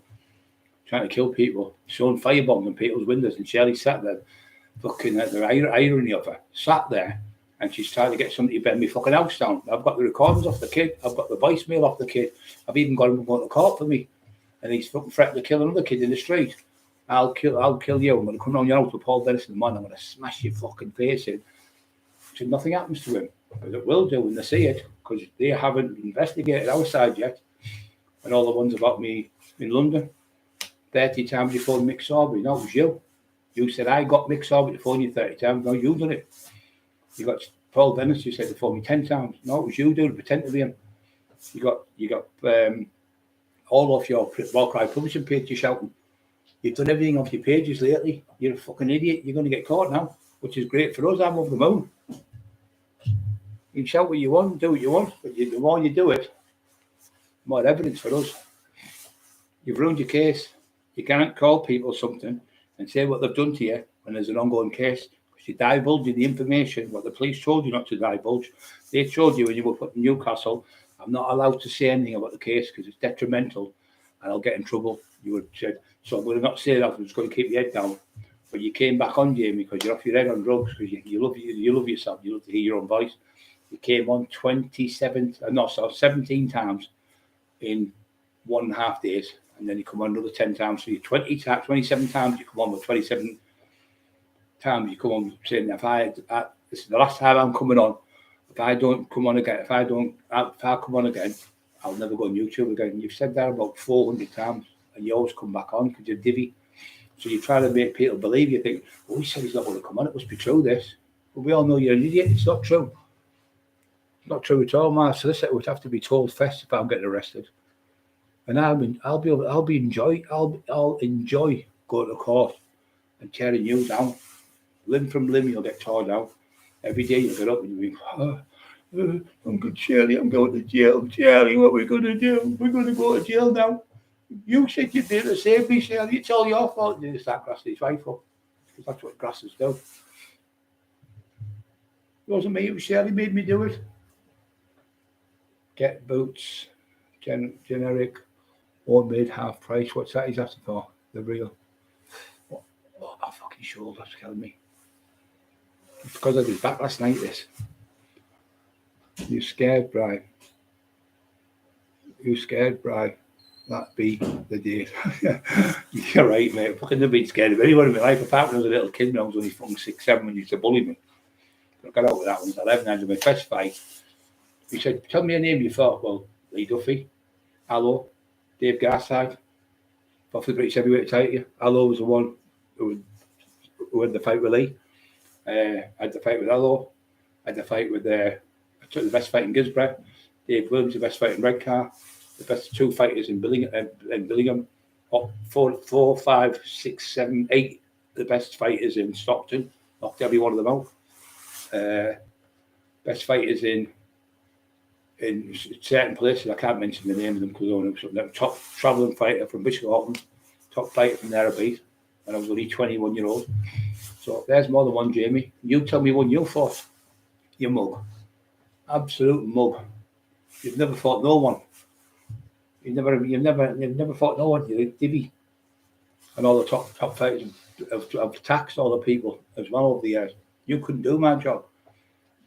You'd love to be me. You'd love to be whatever was doing out there, or Terry, or Paul Sykes, or because you love all that stuff. But you can't be them people. You can only be the sniveling little grass you are, because you've always been a grass since you were a kid. And that's why you hide in police houses or different other people's houses. You're on the run again. You never ever stay in a house more than a year because you always upset the locals. I'll guarantee you now, it's in Leeds somewhere near Wakefield. And within 6 months' time, you'll upset people from there, rip them off for drugs, and they'll smash his fucking face and put all his windows through. You'll watch all his windows go through again, and all his house get smashed up, and he'll probably get battered up because them people in Leeds don't fuck about. So if he's in Leeds, because he keeps going to Wakefield all the time, he'll get caught by someone who'll go, you cunt, you owe me money, you. And that's what he does. He got chased out of Newcastle down there. He was up there with about 4 months, and they moved him from Newcastle, put him in another police safe house. Because you know why? Because you lost your home house, didn't you? You lost your own house, you lost your car, you lost everything because of drugs. That's what happened to you. Everything you do, your wife said, you can't just have a few bits of this and a few bits of that, a few pints, a few drinks. You've got to go overboard where you're a complete lunatic. And that's what happens. And the more drink you take, and the more that H you put up your fucking nose, and the more of that fucking gabapentin and all that shit you take, the more outlandish you become. You really start believing in your cuckoo head, Walter Mitty, that you're these characters. You're not a gangster. You're not a fighter. You've never had a fight ever. You haven't even passed a medical. So, yeah, you only had one fight in boxing, but I still went in the ring. I stood there, about 800 to 1,000 people in the place. And I also passed my medical as a boxer. You didn't. You weren't qualified because you never even fucking lasted one fucking round. You were only in a couple of seconds. You got knocked out twice. The third time you went and you kept doing that with your hands at the bottom, hitting the lad in the bollocks. So Marty stopped the fight. So you had 3 sparring sessions. You pretended you were in the ABS. And the proof is on Dale Brennan Hyde and then Cockerill. You'll see where he goes, I'll mully you, man, I'll mully you with my jab. The same thing he said to me, I'll school you, couple, with my jab. You couldn't school yourself. You ran away, Jamie, and hid out the way. So how can you fight me? And how would I? how would I be in the wheelchair? You said I'm not in a wheelchair. Well, what about when I'm at the place? I'll tell what I'll do. I'll get him to put that on because it's brilliant. We're at the place. It's me, Robbo, and Marty's in the wheelchair. I'm in a wheelchair, and Robbo stood there, and somebody went, "Last of the summer wine," because we're all fucking old, you see. Marty was 70 odd, Robbo's about 67. I was 59, 58, I think. So they went, "Last of the summer wine." We were all laughing. We didn't take it as cheeky bastards or like that. I said, "You cheeky cunts, come at the I'll give you last of the summer wine." They're all laughing like fuck. We were talking to a lad down there, DJ, and it was in the Rose Garden. No, it's a little garden place just on the seafront. We had fish and chips. I'll get a bit of Emmet for that. So I'm in the wheelchair there. I'm also in the wheelchair when I go to the pub with Marty and I'm walking with my bare feet. I'm walking with my stocking feet and the stones are at my feet. I couldn't get in the car. I had to walk. But I'm in the wheelchair there as well. And there's another one where I'm in hospital in the wheelchair when they all come to see me and take pictures of me in the wheelchair. And if you want, I'll go in my garage tomorrow and I'll take the picture of the wheelchair and make you look a fool, Jamie. I'm going to make you look a fool. And you're saying you haven't got a hospital bed in my room. I'll get Emma to take a picture of the hospital bed. I'll go in there tomorrow and do the live and say, "Here, here's the hospital bed, everyone." The one you say I'm making up, the one I say I'm lying about. He's not in a wheelchair, it's all made up. He hasn't got a hospital bed in his house. No, you have got the hospital bed, Jamie. You only get a hospital bed if you're dying really bad with cancer or something, or you can't walk. And that's why I got it, I couldn't walk. So you're saying I haven't got that either. They even give me like a Zimmer frame thing to walk with. I didn't fucking use it. But they give me sticks and all sorts of stuff that came out. I was getting 5 carers a day from the 5 lamps, they're called. 5 lamps, which is a carers place in Thornaby. It's called the 5 lamps because there's a place that's got 5 lamps from the wall everywhere.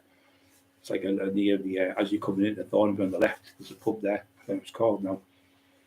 It's called 5 lamps, yeah. But they're lovely people. I just want to thank the people from 5 lamps.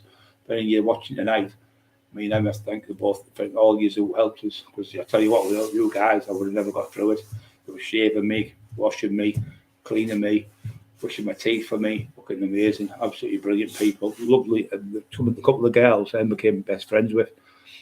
But they were lovely people. Lovely people. Never ever down. Come on, big fella. I was saying, get yourself right. You can get yourself right. You can do this. And pulling me up. And I was going, look, I can do that now. Look, I'm just moving my fingers. And I was doing that with my hand a little bit, tiny bit. She went, yeah, that's it. Keep going. And one said, get the blanket and squeeze the blanket. That was my mate who come. Arif, lovely. My mate. Arif came, the Asian lad. He's come about 5 times. He made me a curry.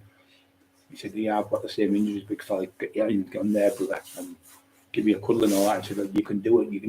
I can do it. You can do it. They told me I'd never walk again. And he's walking. And he's working and everything, so it's good. But you, horrible, evil man, evil you are. I can't understand why you turn so evil. Because I know what Terry says, because you knew you lost me then. You dug me up. Jamie, how could you dig me up when I've done national documentaries? How could you dig me up when I was working? I was running the fucking full city. You see, I had all the way down to Bridlington, to Bradford, York. People I worked all the way down that way with, and further coming up. And then he had Whitby, most of which Whitby, bits of Scarborough, and he had the whole of the northeast, Oxford, Ecstasy, all the way up to Sunderland. Just before Sunderland, I was working there with Annie Buer, but he never did the stuff. And he had places up all the way up there. I worked for people from Durham as well, used to give to them.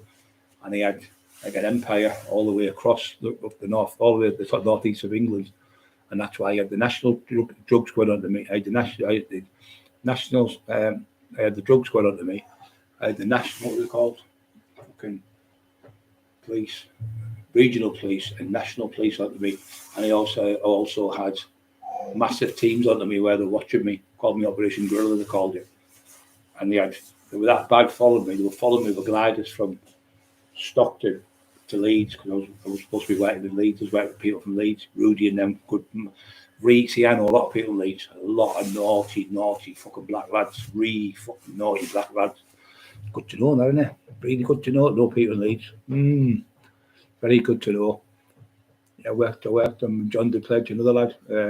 He's from that way. He's another great lad, friend of John Black's. He knows every fucker in that area. everybody. So anyone who's buying drugs in the area and buying it, it's easy to find out where they're from. Easy. Especially when they look what they look like. So easy to find them. Civvies, cranks. Get the Cockerill to Hemo, pick kid up and go yours and we there before Bobby's grow. Yeah.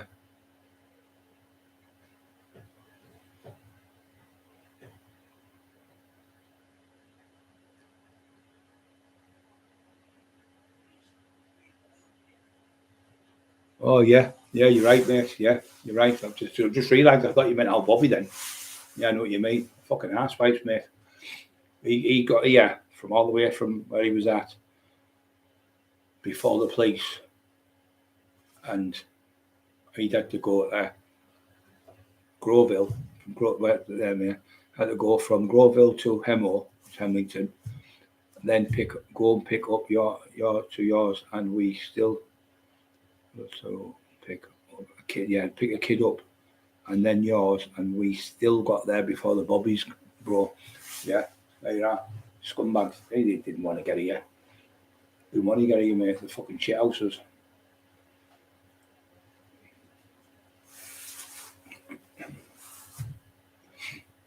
Yeah, you're right, Steve. The fucking scumbags, mate. 60 thumbs up. Oh, 60 people on, only 44 thumbs up. Come on, guys. We do better than that. The last few nights before that, we were getting up. We've got 88 3 nights ago. We've got 66, I think, last night or the week before. We didn't get to 60 tonight. Yeah, decorating. The best thing to do to get yourself off anything is like pray to God. Ask God to help you because He does help you. And even though you don't think He loves you, He loves us all. He died on the cross for us all, for our sins, all of our sins we did. He died on the cross for us. So He loves a sinner. Even if you're a sinner, I'll say to Jamie, go and pray to God. He said, I pray to the devil. I pray to Satan. He's fucking mentally deranged. You'd be a better man than him. Yeah, fucking right it would be, mate. They haven't got a clue that's what it is, Steve. They're not like us off the estates. I'm very educated as well. We have IQs through the fucking roof. So I can talk to people on the street. I can talk to people in the parliament. I can do both. It doesn't bother me because I know I can speak. Not like you, Jamie, bumbling bag of fucking shite, talking crap and telling lies to people. See, what it is, somebody said to me, it was a traveller, he said to me, when you're telling, to tell the truth, where you shine. When you always tell the truth, that's why you all shine. You don't have to pretend you fought him. We all know you've done this. But Jamie, if I was not this character I was, why did you try to get me for 5 years? Why did you keep getting people to phone me for 5 years? Why were you pestering like Mark Owens and people like that and the Viking and all them before me? Why do you keep asking people constantly, like Terry Dicko constantly asking people to phone me and constantly try to get in contact with me? Because I didn't know you. I wasn't interested. So how did I want to be with you? You're the one who wanted to be with me. So on your video, you went, what? He said, people are going, you need to do Brian Cockerill for years and years. He says, this is when he got with me. He said, so one day, he said, I got a phone call. He said, it's me, Brian Cockerill. No, it isn't. It's not Brian Cockerill. I went, it fucking is me. He went, and the penny dropped. He said, the voice that I could hear was the same voice from the McIntyre documentary. He said, who was it a setup? He's going to get me. Well, why would I get you?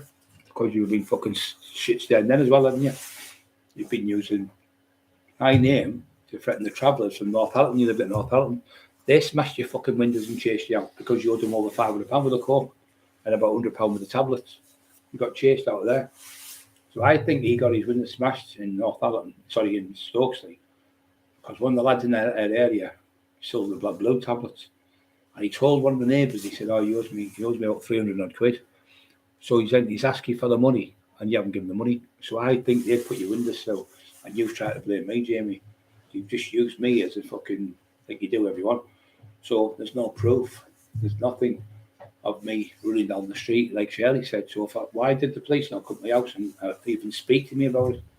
Garbage, because they knew the coppers I was on a fucking hospital bed. They're not fucking daft. They're not idiots. They've known it. So they thought, well, how the fuck's he going to get up there when he's in a wheelchair? So I never even got spoke to by the police. No one did. Because you made it all up. You little Walter Mitty. I think you've either put them through yourself to get a move. I think the first one were put through by the Travellers. I think the second one were put through by you and your wife. I think you've deliberately done it. And you something you do it deliberately, like your son and your wife, and then pretend they've been smashed up. So you said, you seen Brian Cockerill run down the pegging it. She said, well, how can I run? I can't even peg it now. So how could I peg it then? It was 1.5 years ago, 2 o'clock in the morning. Well, how did I get 16 miles in a car to your house without being seen? Without being seen in the street? You said there's cameras all over, and the car was smashed. The car, what was here, has been seen by the cameras. Shirley said, police have got cameras, and they've been taking photographs of the car, and they know which car it is. And why didn't they come and get me if they knew which car it was then? Because it wasn't me, was it, Shirley? You just made it up. You're charged to lose your head, just to try and. You've done that, I think, to get a move, because that's what they say.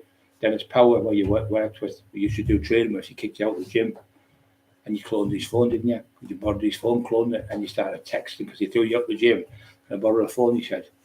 So he done that, sent the message of all Dennis's stuff to Shirley's phone, cloned it, and he was going, is that you, Betty?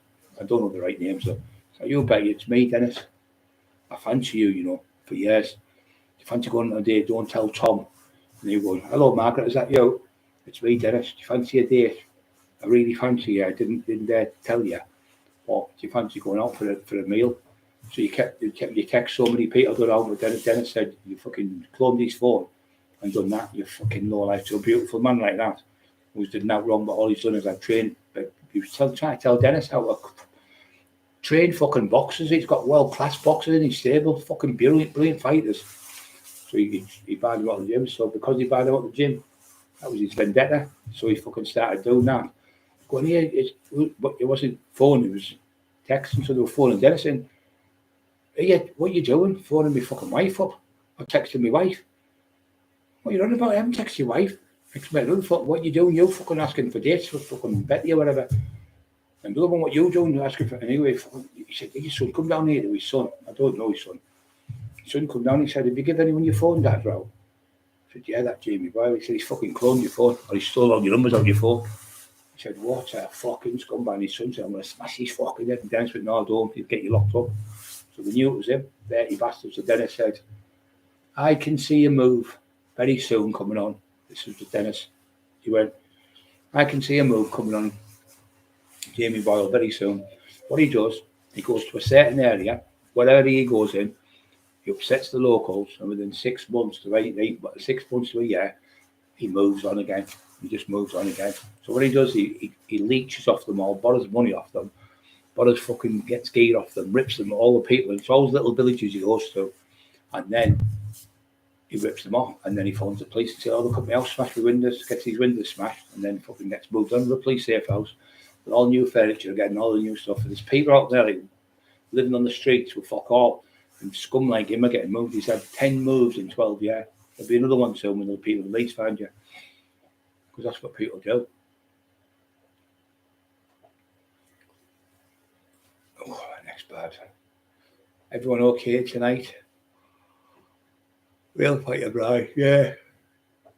You got to be made. You wouldn't have had that reputation as a taxman. You wouldn't have lived them. You wouldn't have lived all them fucking years. You wouldn't have all these holes all over me. Fucking bullet holes and stab wounds in my head and fucking bottles and cheekbones and nose been broke 3 times and fucking. They've got pellets and I've got shot like Duffy did. It's bad. I was lucky because I had this fucking idiot going, I'm going to shoot you, Brad. I'm going to shoot you. You tax me. I'm going to shoot you. Shouting at me on the road. So he ran across the road and went, shot the gun. It was like a little 410. It was like a sawn off one. It was near, I can't remember the name of the road. Anyway, I ran across the road. He ran across the road and he shot across the road. And by the time the bullet pellets come, they're really tiny little pellets. I've got 3 in one leg and 1 in the other leg.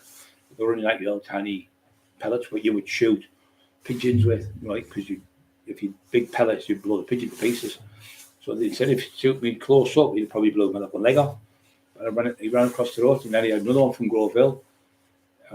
Raggy's uncle come out, and I'm going to fucking shoot you. He started shouting him. This is on the McIntyre. This. But I went, shoot me then. So I pushed him out the way, the Asian lads. I was with a load of Asian lads. I pushed him out the way, and I was stood like that, and he had the shotgun on me. I went, come on then. What are you going to do? How then? Come on. What are you going to do? See all these cameras, all these people. You might shoot me now, son. I'll be dead. I'll be in heaven with God. I'm not fucking bothered.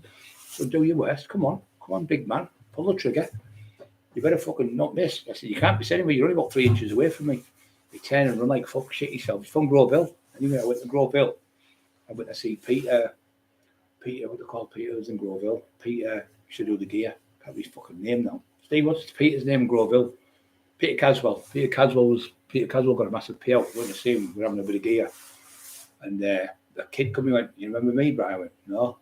He said, about 7 years ago, I pulled the shotgun outside.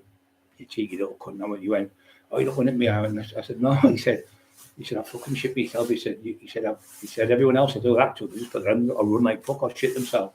You're telling me to shoot, yeah. He said, I went, oh, you're all right. I said, yeah. And he went in the house. Come in the house with us, had a bit of gear with us. I had a bit of a laugh with him, but he was just one of them things you can't fucking beat people up for when shouting them ball when they're off their head in the street. But I stopped the other lad getting shot. It wasn't me that night, he would have been shot, the other lad. He said, I would have shot him, if it wasn't for you.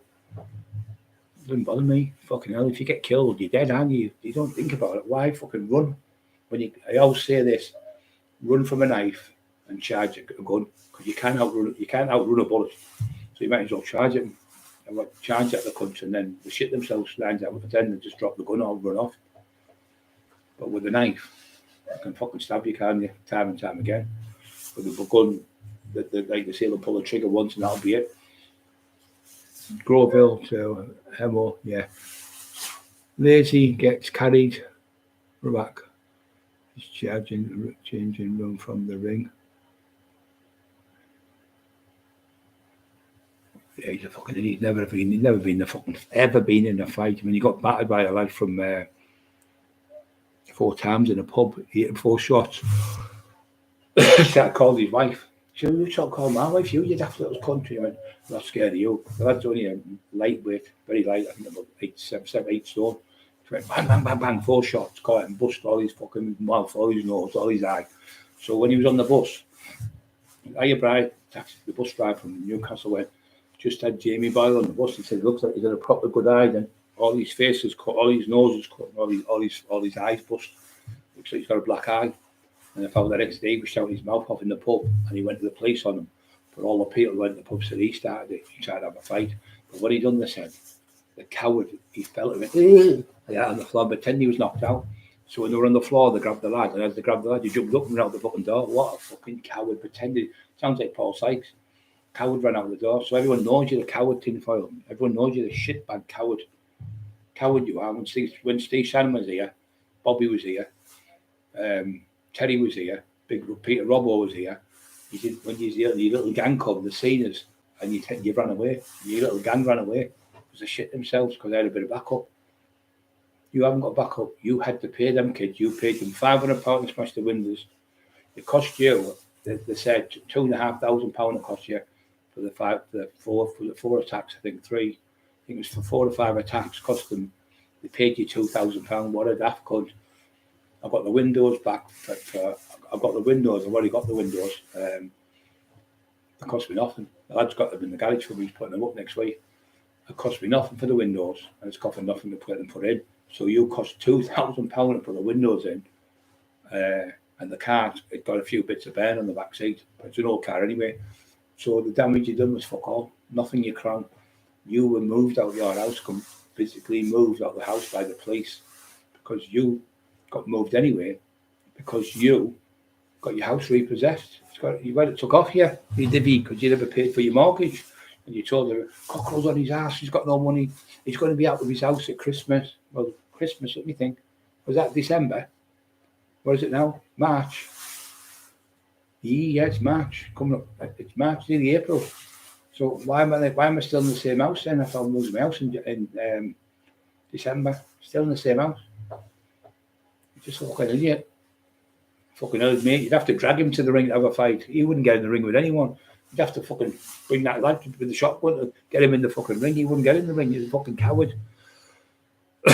He wouldn't dare. He wouldn't fucking dare get in the ring. He's a coward. He's got no bottle whatsoever. I'm an old fucking man with one hand and I'd still destroy you. You could not match me. You idiot. And when he got me, like I said, I was doing really good for him. I dug me up. I live in a fucking £265,000 house, you fucking moron. It's just, tell you the truth, it's just gone up. I've just done the valuation of £302,000 house. See, I live in a shithole. I live in a £302,000 house. I've got the value. I'll even show you the valuation of my fucking house, you mug. I've had more. I've had more work done with. Idiot. Absolute fucking fool. Fool you are. Yeah, he's Walter Mitty, mate. Complete Walter Mitty. Have you ever seen the film Walter Mitty? He's on the phone talking to someone. He works in a shop where they sell books and do books. He's like, hello, who's that? And there's no fucker there on the phone. Yeah. Oh, you want me to be an author? Well, are you going to pick me up to go to London? Yeah, I'll come to London. Yeah, I've got the book nearly done now. Yeah, the book's nearly finished. And it's all made up. And he said, Walter Mitty. Then the next minute, he's looking at someone who does something bad to him. I don't like you. Next minute, and he said, he turns in, and the next minute you see a German soldier shooting everyone like that, and it's him pretending to be the German soldier, killing everyone, and sort them out. And the next minute he's somewhere else. He's on the bed talking to someone. He's got engaged to this girl, then he's getting married to this other girl. Then he's this other character. He's fucking round the bend. That's you, Walter Mitty. That film is you, complete Walter Mitty. And the only thing, he was going to be an author in the film. In the film, he's going to be an author, but he wasn't. It was all made up, pretending. Paul Sykes' movie. Didn't you ask Paul if the movie? Did you tell Paul the movie's been stopped? There's no movie. It's been going on for 10 years. There's no movie. You made it all up to make yourself look important. Yes, what's happening? The movie's getting done. I've got the actor from Emmerdale Farm coming in it. I've also spoke to the newspapers, and they're going to be liaison with us, and they're going to come in and video stuff. And he said, it's all going soon. The next 2 months on the Jimmy, or 3 months, I get 50. I think it's 50 grand I get for the film. But they've said, we can't do this movie without you because you're the expert. We want you to be the director, direct the movie and produce the movie. We want you to give us your intel to make this movie. Without you, Jamie, we won't be able to do it. He said, but the thing is, we've already bought the book. So he said, without us, they won't be able to do the book. So I'm going to be down there liaison with them, like the BBC, like the Walter Mitty bullshit. Just all shite. I've been to League, Jumping Jack Flash. I used to work down there. I used to be there, and I used to work the doors down there with the black lads. And I used to get gear off them, obviously, down that way a long time ago. And Rudy, he used to run the doors down there. Rudy was a big player, a massive player, very good friend. But he introduced me all to the top lads from Leeds. Naughty people. They said, you ever need it? I was working big style with them. I was doing big amounts of gear with them, massive amounts. And they trust me with the lives, these people, these black lads. I'm one of the only people who can go down there and knock on their door. Oh, you're big Brian. Oh, yeah, you're welcome. Only white lad. Very, very, very well. They owe me lots of favours because I've got people off jail sentences in jail. I've got them off. People drop charges. We've grassed people up from Stockton and Middlesbrough, and they've been Leeds lads. So I've got them off. When we owe you massive big stars. No, you don't. Forgot about it. I was in jail with a load of them. I used to go and sit at the table. There was about 10, 11, 12 black lads on the table. And the rest were all white people all over. So I went and sat with these black lads because one was from Liverpool and you. And it's only one black lads on here. I said, you've been fucking racist to me. Are you seriously being racist to me? And Brian sounded, one of the lads sounded, said, okay then. So I sat there and started eating. And about 3 or 4 times I sat down and, hey, big Brian, your seat's there, and fucking amalgamated with the black lads on the table. I'm not racist in any way, shape or form. They knew that. And the lad, he said, look, the other day I got on the wrong stick there. He said, I apologise. I said, no, you don't have to apologise, brother. Give him a cuddle, big, massive lad, 6'6", fucking monster. He run most of Leeds, fucking top lad. And he just said, yeah, brother, you're right. There's no need for what I did. I said, yeah, just forgot about now. And he used to play pool and all sorts with him in the fucking place. There was a snooker table in there and everything because it was in Wheelston. We were finishing off. Got on with every fucker. Got on with everyone in there. I got a job working out, teaching kids to swim and kids to box. The girl was called Julie. She swam from the county Leeds. I was walking down the pool towards her and she was swimming faster than I could walk, fucking like a rocket. You know like that, fucking head doing that. I couldn't believe it. Probably not as fast as the shark, Paul Sykes' shark. I think the shark was fucking chasing her. Anyway, she said and there was another girl in there. She was lovely. She was only about 5'4", 5'6". She was a climber. She climbed for the county, and her boyfriend was a climber. And all her hands were all dead tight and strong, no really grip. But she had arthritis in her hands. She was only about 25. She had knocked your hands up, Brian. He said when you're gripping on the walls. She was a rock climber. That's what it was. Brilliant. She was only little. And then the other lad, he boxed. He was a top boxer called Billy, and Billy used to put food and steroids in the fucking cupboard. He said steroid put right in. He said if you put them in yours, the screws come and check your locker. Put them in my locker with my stuff. Nobody will touch it. I used to get 100 quid sent down to me, come and train and give me 100 quid. Like one of the black lads' friends would do it. And I get 100 quid so I could go. They said, look, you can go down to town if you want. So one or two of them would go down to town, sitting in from Greg's eating like a dinner or in a cafe eating a dinner while I'm in prison. But I was allowed to go out and come back. They used to take me on the bus, drop me off at the sports centre, train there. And I used to train the women. I used to do a boxer size, train them on the pads. And he'd do one for people who had handicapped kids. And they'd come, the women, and I'd say, who does your head in the most? At the moment, my husband, I said, right, there he is there, punch that, punch it, punch it, punch it, punch it, punch him, punch him, punch him, left. And she was in, I feel better now, you know, Brian, I feel a lot better. And she'd go home happy, dead happy. Loves her husband, but obviously stressed. He just fucking, that's what it's like. So he was doing that, and there was the little kids were in the bath. So I used to have to go in the morning. We got dropped off about 7 o'clock, 8 o'clock. I had to get up at 5 o'clock, go and get a wash, get something to eat, get a pack for food, for like a bait to go to the place, because they never fed you in there. And there used to be vending machines inside. The first job I used to go in, do the vending machines, put all the Mars bars in properly, Kit Kats, Twix, crisps and stuff. They trusted me. I never took a thing for everything, and all the money was in properly. And then I got a job where I had to go and test the water, the pH levels. So I didn't get it. It took me about a week to work it out, to test the pH levels and what level it was on. And I'd have to write it down in the book, like the pH levels. And then I used to have to go and do fucking hard work. It was really hard work. I used to have to go and do four gyms, not gyms, but four where they wouldn't play hockey. And then they'll have to play football and a rugby. So it'd be like a rugby team of women, a rugby team of men, and then be women playing hockey or something. So there'd be 4 changing rooms you had to go in. So I'd open the doors, like metal doors, went in, it was all marble floors, like tiles. And I'd go in, the women would have Tampaxes in there, fucking left on the floor. And I mean, fucking the women's showers and fucking disgusting. And when I used to get in the big bath, I had to go in with rubber gloves and pick all the stuff out. It was fucking minging. But I had to get a thing like that where you click it and you pick it up and drop it in the bath. The women's were disgusting. The men's were spotless compared to the women. And I'd go in and I'd brush it all down, mop it all, brush it all out, and then I'd wash it all down, and then I had to clean all the taps and stuff. And that was one done. And then I'd go and do the next one, have a 10-minute rest. And I used to have them little, remember the little earphones, what do you call them? Little box you used to have with a little tape recorder, and I used to have that in and listen to the rave music. So when I'd finished them 4 changing room things, they'd let me have a coffee, the manager. Can't remember his name now. Nice bloke, and they loved me in the place. The people were nice. I was always polite, so I was allowed to go for a coffee. And then after that, I'd go. I can't remember what call them fucking machines where you put your earphones in, and you had the little cassette. I can't remember the fucking thing of it now. So anyway, I'm walking around there because the next job was fucking do 6. Was it 6? Was it 4? Maybe 4. 4. I think it was 6. I'm sure it was 6 anyway, whatever it was. Badminton. Not badminton. What's it called? Squash courts. I had to do them. So I had to go in there.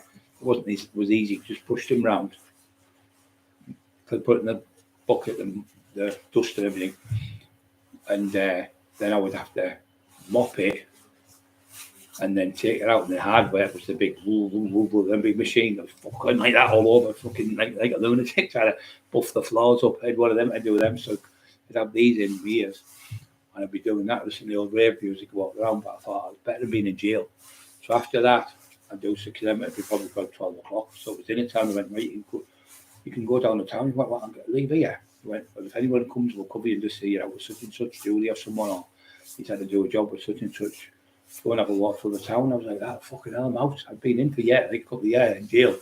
I'm out outside. I could have phoned somebody up and just ran away, but I didn't. I thought, I've only got so many months left. So I got the job in the gym because I was quality. The DBS checked me and all that shit. Come back, not a fucking thing on my record, nothing.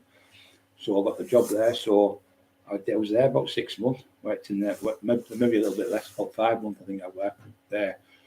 And they said, "Oh, he's marvellous, absolutely well, lovely lad he is." Anyway, there was a school nearby, and they were having a pantomime, and it was Dick Whittington.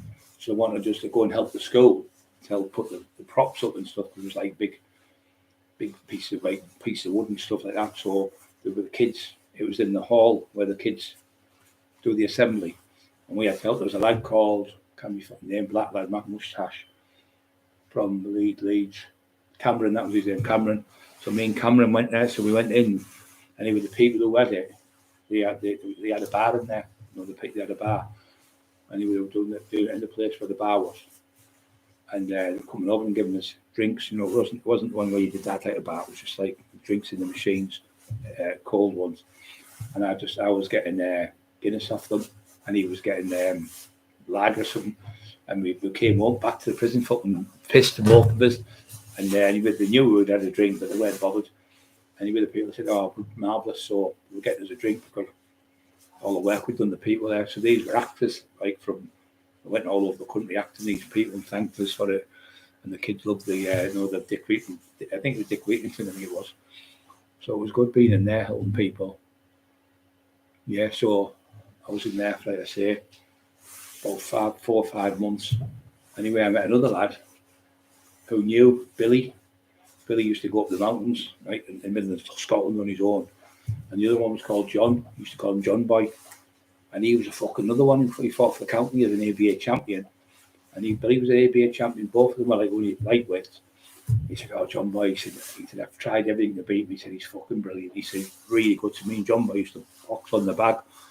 And I was first coming in, I was struggling. First come back, so I boxed properly for ages. And he was like, "Come on, bam, bam, bam." But you could tell he was really good. Anyway, he was saying, "Fucking hell, big for that right hand over the top and that left hook, just fucking cripple someone that if you hit them. You take the head clean off." And after about 4 sessions, things started coming back, your movement and your balance and stuff, started getting good. So we used to do like 4 3-minute rounds on there, like 2-3 times a week. Really good lad he was. And then Mark Steele and Dave used to be my pad. It was Dave Honeywell. He's a forensic scientist now. He teaches kids in college how to be a forensic scientist. So I said to Dave, he was been in jail for stabbing people and stuff. I said, "How many times have you been in jail?" He went, "Oh, I've had 4 5-year sentences for stabbings." I said, "You know what your problem is, Dave? You've got borderline personality disorder." He said, "What's that?" And I explained it to him. "Really?" I said, "Yeah." So when he got out of jail, he'd written a book called Never Ending Circles. Now, Never Ending Circles is because he kept doing it round and round in a circle. It was him who taught me the stuff about his uncle was a barrister, very, very clever. His mum was a teacher, really intelligent bloke. Probably him and Mark Steele and those 3 in that room were fucking super intelligent, the 3 of us together. So Mark used to work for the Ministry of Defence. So we're in that room and I'm teaching him the stuff about psychology and stuff. So he went to a doctor. So when I got out, he seen me. He come to see me on my book, Joe. He went, "Hey, Big Vern." Big Vern, they used to call me. "Hey, Big Vern." I said, "You all right?" I said, "Yeah." He said, "I went to the doctor, what you told me. And I've had these tablets and I've never had an episode of anything paranoid or nothing." He said, "I've waited for you until before I go to jail." So anyway, Dave, he lives in Redcar where his uncle's passed away. He said, I think his mum's gone now. But he was talking to us like a couple of years ago. We come to my book deal back in the day, 2004, I think it was. And it was good to talk to him. But that daft gun dug me up. You got me, Jamie. And I done his national documentary, McIntyre. Bernard O'Mahony was in there, the 50 biggest gangsters of all time. I'm in a documentary with Bernard where it's a documentary and the book I'm in. And I'm in one page here. And Tyson Fury's next to me. I never met him, but he's in the same fucking book next to me. You're not in that calibre of books and that calibre of people. I did the Rome War documentary I'm in. I did Gun Nation documentary I'm in. Dispatches, I did a documentary, which is national, and I also did the McIntyre documentary. You've never been in them type of documentaries, Jamie. You're just a small fry. You're just in your own little camcorder thing, little camera like that, like £100 camera. The cameras we used were called digibeaters, big fuck off cameras, and people like that, and on seats and moving around. There was fucking 4 or 5 cameramen, there was 4 or 5 sound men, there was fucking 4 or 5 light men. The whole street was full of people. All people stood in the street watching us get filmed. You just stood there with a little camera like that, fucking like a little tiny camera. £200 camera. These were fucking hundreds of thousands of pounds. Even had a little train thing, where you put the camera on it, runs on a railway train type thing. They even had that on when they were filming me. And when I went abroad, they were filming. This was like a massive documentary. It took over a year to make. You also done. I did a documentary with them over a year. It was done in 2 hours. How the fuck can you make a documentary in 2 hours? You just fucking everything's just fast forward with video. Just to say, I just did a real documentary, but it was shit. The documentary you did with me was shit because you coming off when you came to my house, you were 3-4 hours late. So instead of being at my house at 8 o'clock, you came at 12, 1 o'clock. I said to Neil Jackson, where the fuck have you been? I've been up since fucking 7 o'clock, ready and fucking booted and waiting to go. He said he's had me in every single fucking drug house in Middlesbrough looking for drugs, crack houses all over. I said, I'm absolutely fuming with him, Brian. He said, 4 hours I've been all over Middlesbrough with him to get drugs for him. He says, I'm a fucking cameraman. He said, don't get me wrong, I heard it my days when I was young. I'm fucking a family man with kids and everything now. If I get caught with drugs in my car, I'll get my car took off me. I can't afford. I said, listen, Neil, now to do with me. I've had the same. My brother, I told him no more getting drugs in my car, my brother, because you'll throw the drugs on the floor and my brother will get nicked because it's in his name, the car, and you'll get off, Jamie. He said, exactly. So I can't afford that, he said. He said, this is the last time I'll ever work with him. He said, I'm finished with him. I'm never going to work with someone like that again. He said, I can't afford to lose my license. He said, I'll lose my job, I'll lose my mortgage and everything. I didn't blame the bloke. There's another one who fucked you off, didn't he? Fucked you clean off. You same as in Traumatic Pub. They don't want to know you, Jamie. They won't make out with your documentaries. Paul Summit, a great lad. He's fucked you off. He won't make a documentary with you. You've got no one left to make documentaries with. You haven't got anyone. I don't even think Sean Atwood would help you no more. I think he's fucking sick of you. And everyone knows you've lied. Sean Atwood knows you've lied. Because he told me, he said, Jamie has ruined the company. He said he's kept all the money. Rob Brenton's been paying him for 3 years and he's been keeping the money. He said, that's what he said. He said he was sending the money straight to him to pay you and Terry and that. He hasn't paid you. He's kept all the money. So that way, you fucking had that, even them over. You've had the people you work for over. They're not going to work with you again. And when we win this court case, you're going to jail. Boyle Walter Mitty. Yeah, you're right, Steve Shannon. Boyle Walter Mitty, who's married a fruit and Mitty.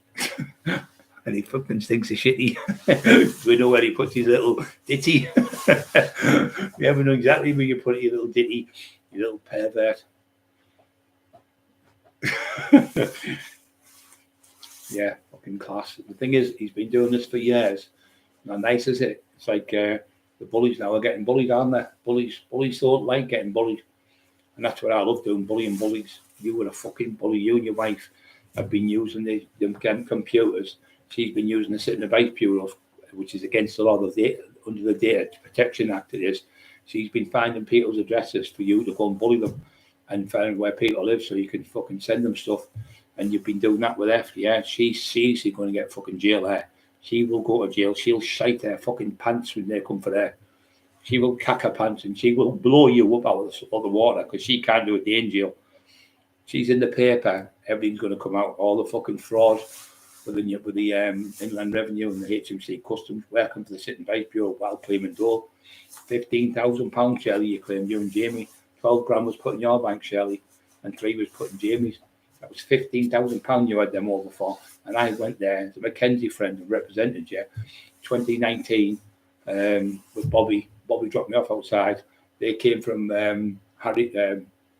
North Allerton because you had them over in North Allerton. And then you went to Stokesay and then they found you. Then they come for you and said, you need to come to the station. Sorry, you need to come to the Dole office in Middlesbrough. We need to ask you some questions. When they got there, he said, as of now, this is classed as it's like he's under arrest type of thing. As of now, we now class this as a criminal offence, and we're going to be interviewing you on tape. And I looked at it, fucking hell, and then you had like the cop one still, you know, the one where it's like silver and it's red, and they go beep, and it goes beep, and it goes, my name is Brian Cockerill, date of death, where you live and everything. Then my name is Jamie Boyle, and then they put their names on, and they said, how have you had £12,000 in the last 12 months in your bank account? Shirley Ann Boyle's bank account, which is your wife. Why have you got two bank accounts? We've sent you £1,000 a month for 12 months. That's £24,000. Yeah, that's way over the money what you're supposed to get monthly for a child and your wife and you. £1,200 we give you a month. Why have you got another £1,200? And the month before that, you got £3,000 as well. So you've had £15,000 more than what we allow you to have. Yeah, we give you £1,200. You should have divulged that and give us that information. Did you know it's against the law not to divulge a change of circumstances when you're claiming dole? But no, it's over there, and you've broken that law now. So as of now, you're under. It was like I don't know if it was under arrest. I don't know what he called it, but he said this is going to be investigated. We'll leave it today. He went on about a load of the shite. I won't tell you. And I went out the door and he went, yeah, the taxman should save me £15,000. I went, so all that time when you had me in there, give my oath, and said, I'm there to help you because you've got problems, mental health problems, and it's all made up. He said, yeah, but I've got away with it, didn't I? No, I said, well, you haven't got away with it, have you? They're still investigating it. It's still on there now, Jamie, you mug. It's still kept all the time when you go and play Dole or the place to keep the recordings. The Dole will still have the recordings of me and you. I could go in the Dole if I want and say I need to have that recording because what I told you was untrue. I lied and I didn't know I was lying. I perjured myself because of a liar, get me to go in there pretending that he was working, and it was all above board and legal. And then when he come out, he went, oh, I just kept the money. The £3,000 you got 1 month was the book of Lee Duffy, because you said that on Dale. You went, your books are shit. I made £3,000. I made £3,000 off the Lee Duffy. You went 3 and a K, like a kicking K like that. So if you made 3K, that's the 3K with the door that ask the questions about. You've now grassed yourself up by coming on there. So it's like Dale getting you from the grave. It's like Marty getting you from the grave. Everything's coming round. What goes around is coming round, and it's very, very coming quick. So tomorrow's 11 days, Jamie. So there's only, 3 more days I could be arrested. And then after that, you've got 7. So what's going to happen in 10 days' time when you sat there like a divvy cunt? You won't even go on your YouTube channel because I'm not going to be locked up. You're an idiot. You talk lies. You're a liar. You're not working with the police. They're not fucking laser with you. It's all fucking shit. But you're doing that. It's called Julam and distress to people. And you're doing it to my wife and me to try and scare us. That's what you're doing. And I think the police have told you. I've got a feeling the police have told you they're not going to arrest us. I've just got a gut feeling. I think you've now ruined the case because you're not allowed to divulge anything in the case. You've told them I've smashed your windows.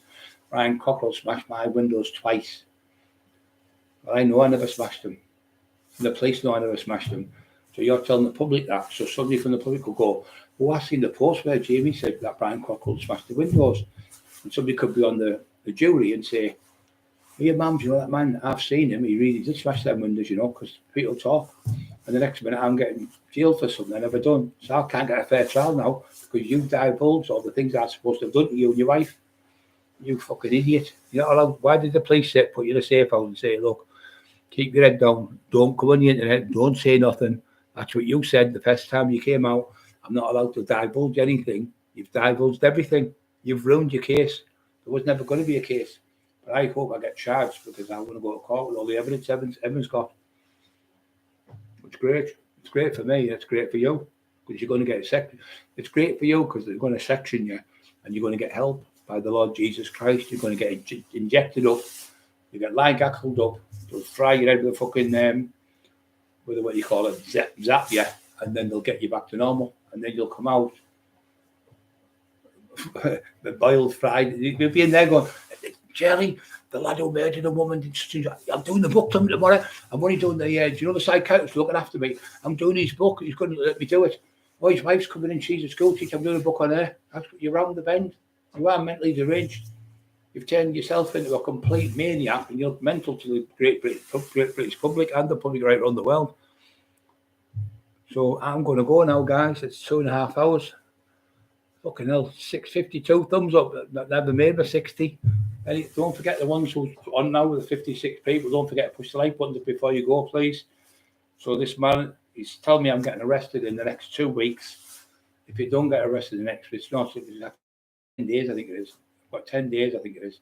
If I don't get arrested in the next 10 days, he's never going to come on the internet again. And he's going to come off the internet and stop coming on completely. He swore that on his son's life. But he said the same thing when he offered me out to fight me in the gym. I'll meet you in Steel City Gym, win, lose or draw. If I don't meet you on my son's life, I'll never come again. Then you said it in Leeds when you went to Newcastle. You got put up there. You went, I'm not allowed to come on, but I'm telling you now, he's going to jail the next couple of months. This was 2.5 years ago, I think it is. 14 months ago. He's getting arrested the next 2 months. I've been told by the judge, he's phoned me at 1 o'clock in the morning and told me Cockerill's going to get 20 years. Then you come on and said, the CPS have told you I'm getting arrested the next 2 weeks. When I phoned the police station, my solicitor, she said, the CPS can't get involved. The CPS can only get involved when they've had the evidence of the police. The police are still ongoing with the queries. So the CPS, the police officer he's talking about, proverbial backside, you can't contact us and find out what's going on because we are still investigating. So the CPS would get the information of, say, the desk sergeant and the inspector. They would look at it and say there's enough here to give to them for a conviction. But as of today, this was about 3 months ago, as of today, we haven't got nothing on you. We found nothing on the devices and nothing on the phones. We've checked the phones. So all that shit you've been telling me, phone you up and threaten them on the phone, you look like an idiot now. So all the lies you've told about Maria Howarth, she got off.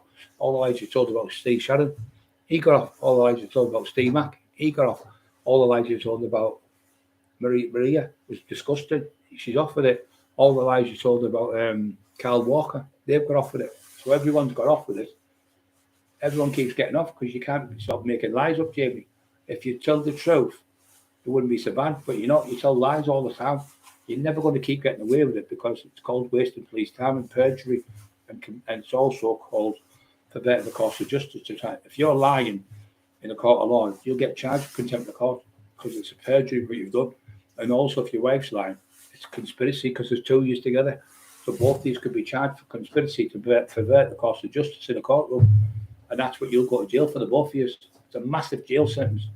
I've known people that are 15 years for this. Check out if you don't believe me. Conspiracy is the hardest thing to prove. But when people have got screenshots of you talking, we've got witnesses walking down the street you're threatening. We've got the dog walker you're threatening. We've got the one with the fucking, what you call me names, the retard, the spack and all sorts. All that evidence we've got is hardcore evidence. What you've got is your say, not no one else. You haven't got no witness. You haven't got any proof. You've got no paperwork. You've got nothing. What I'm saying on here every night and talking is the truth. You can't get jailed for telling the truth. You can only get jailed if you make things up. I haven't made nothing up. It's the truth. That's why I got off the other 4 times. And that's why I even got off 4 times. And that's why Teddy got off 5 times. You can't stop telling lies.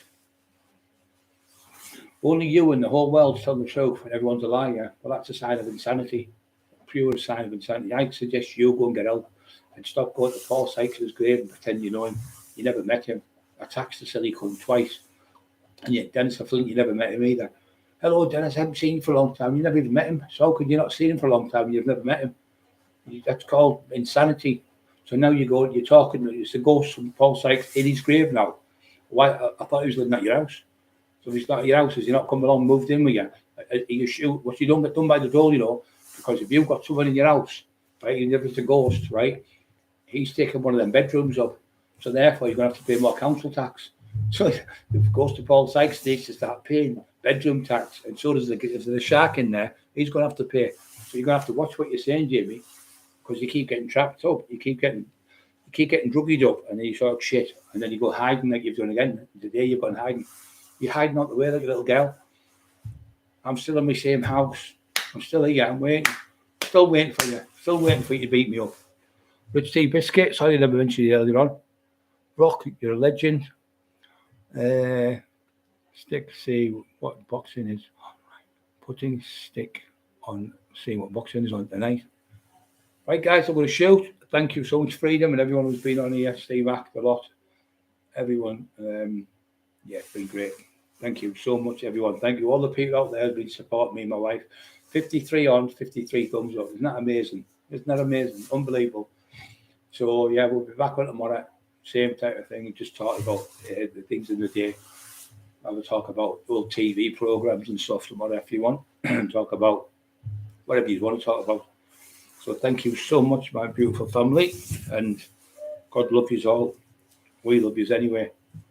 Little Karad, if you're watching from wherever you're watching, I don't know what's going on with these things. It's fucking these mice things to do me fucking head in, man. I've got a clue what's happening with this mouse. It's not working. Oh, there's the mouse there. Fucking mouse. What's the thing to call it a mouse? Cheers, guys. Thank you. God bless. Have a great day tomorrow. Trillions.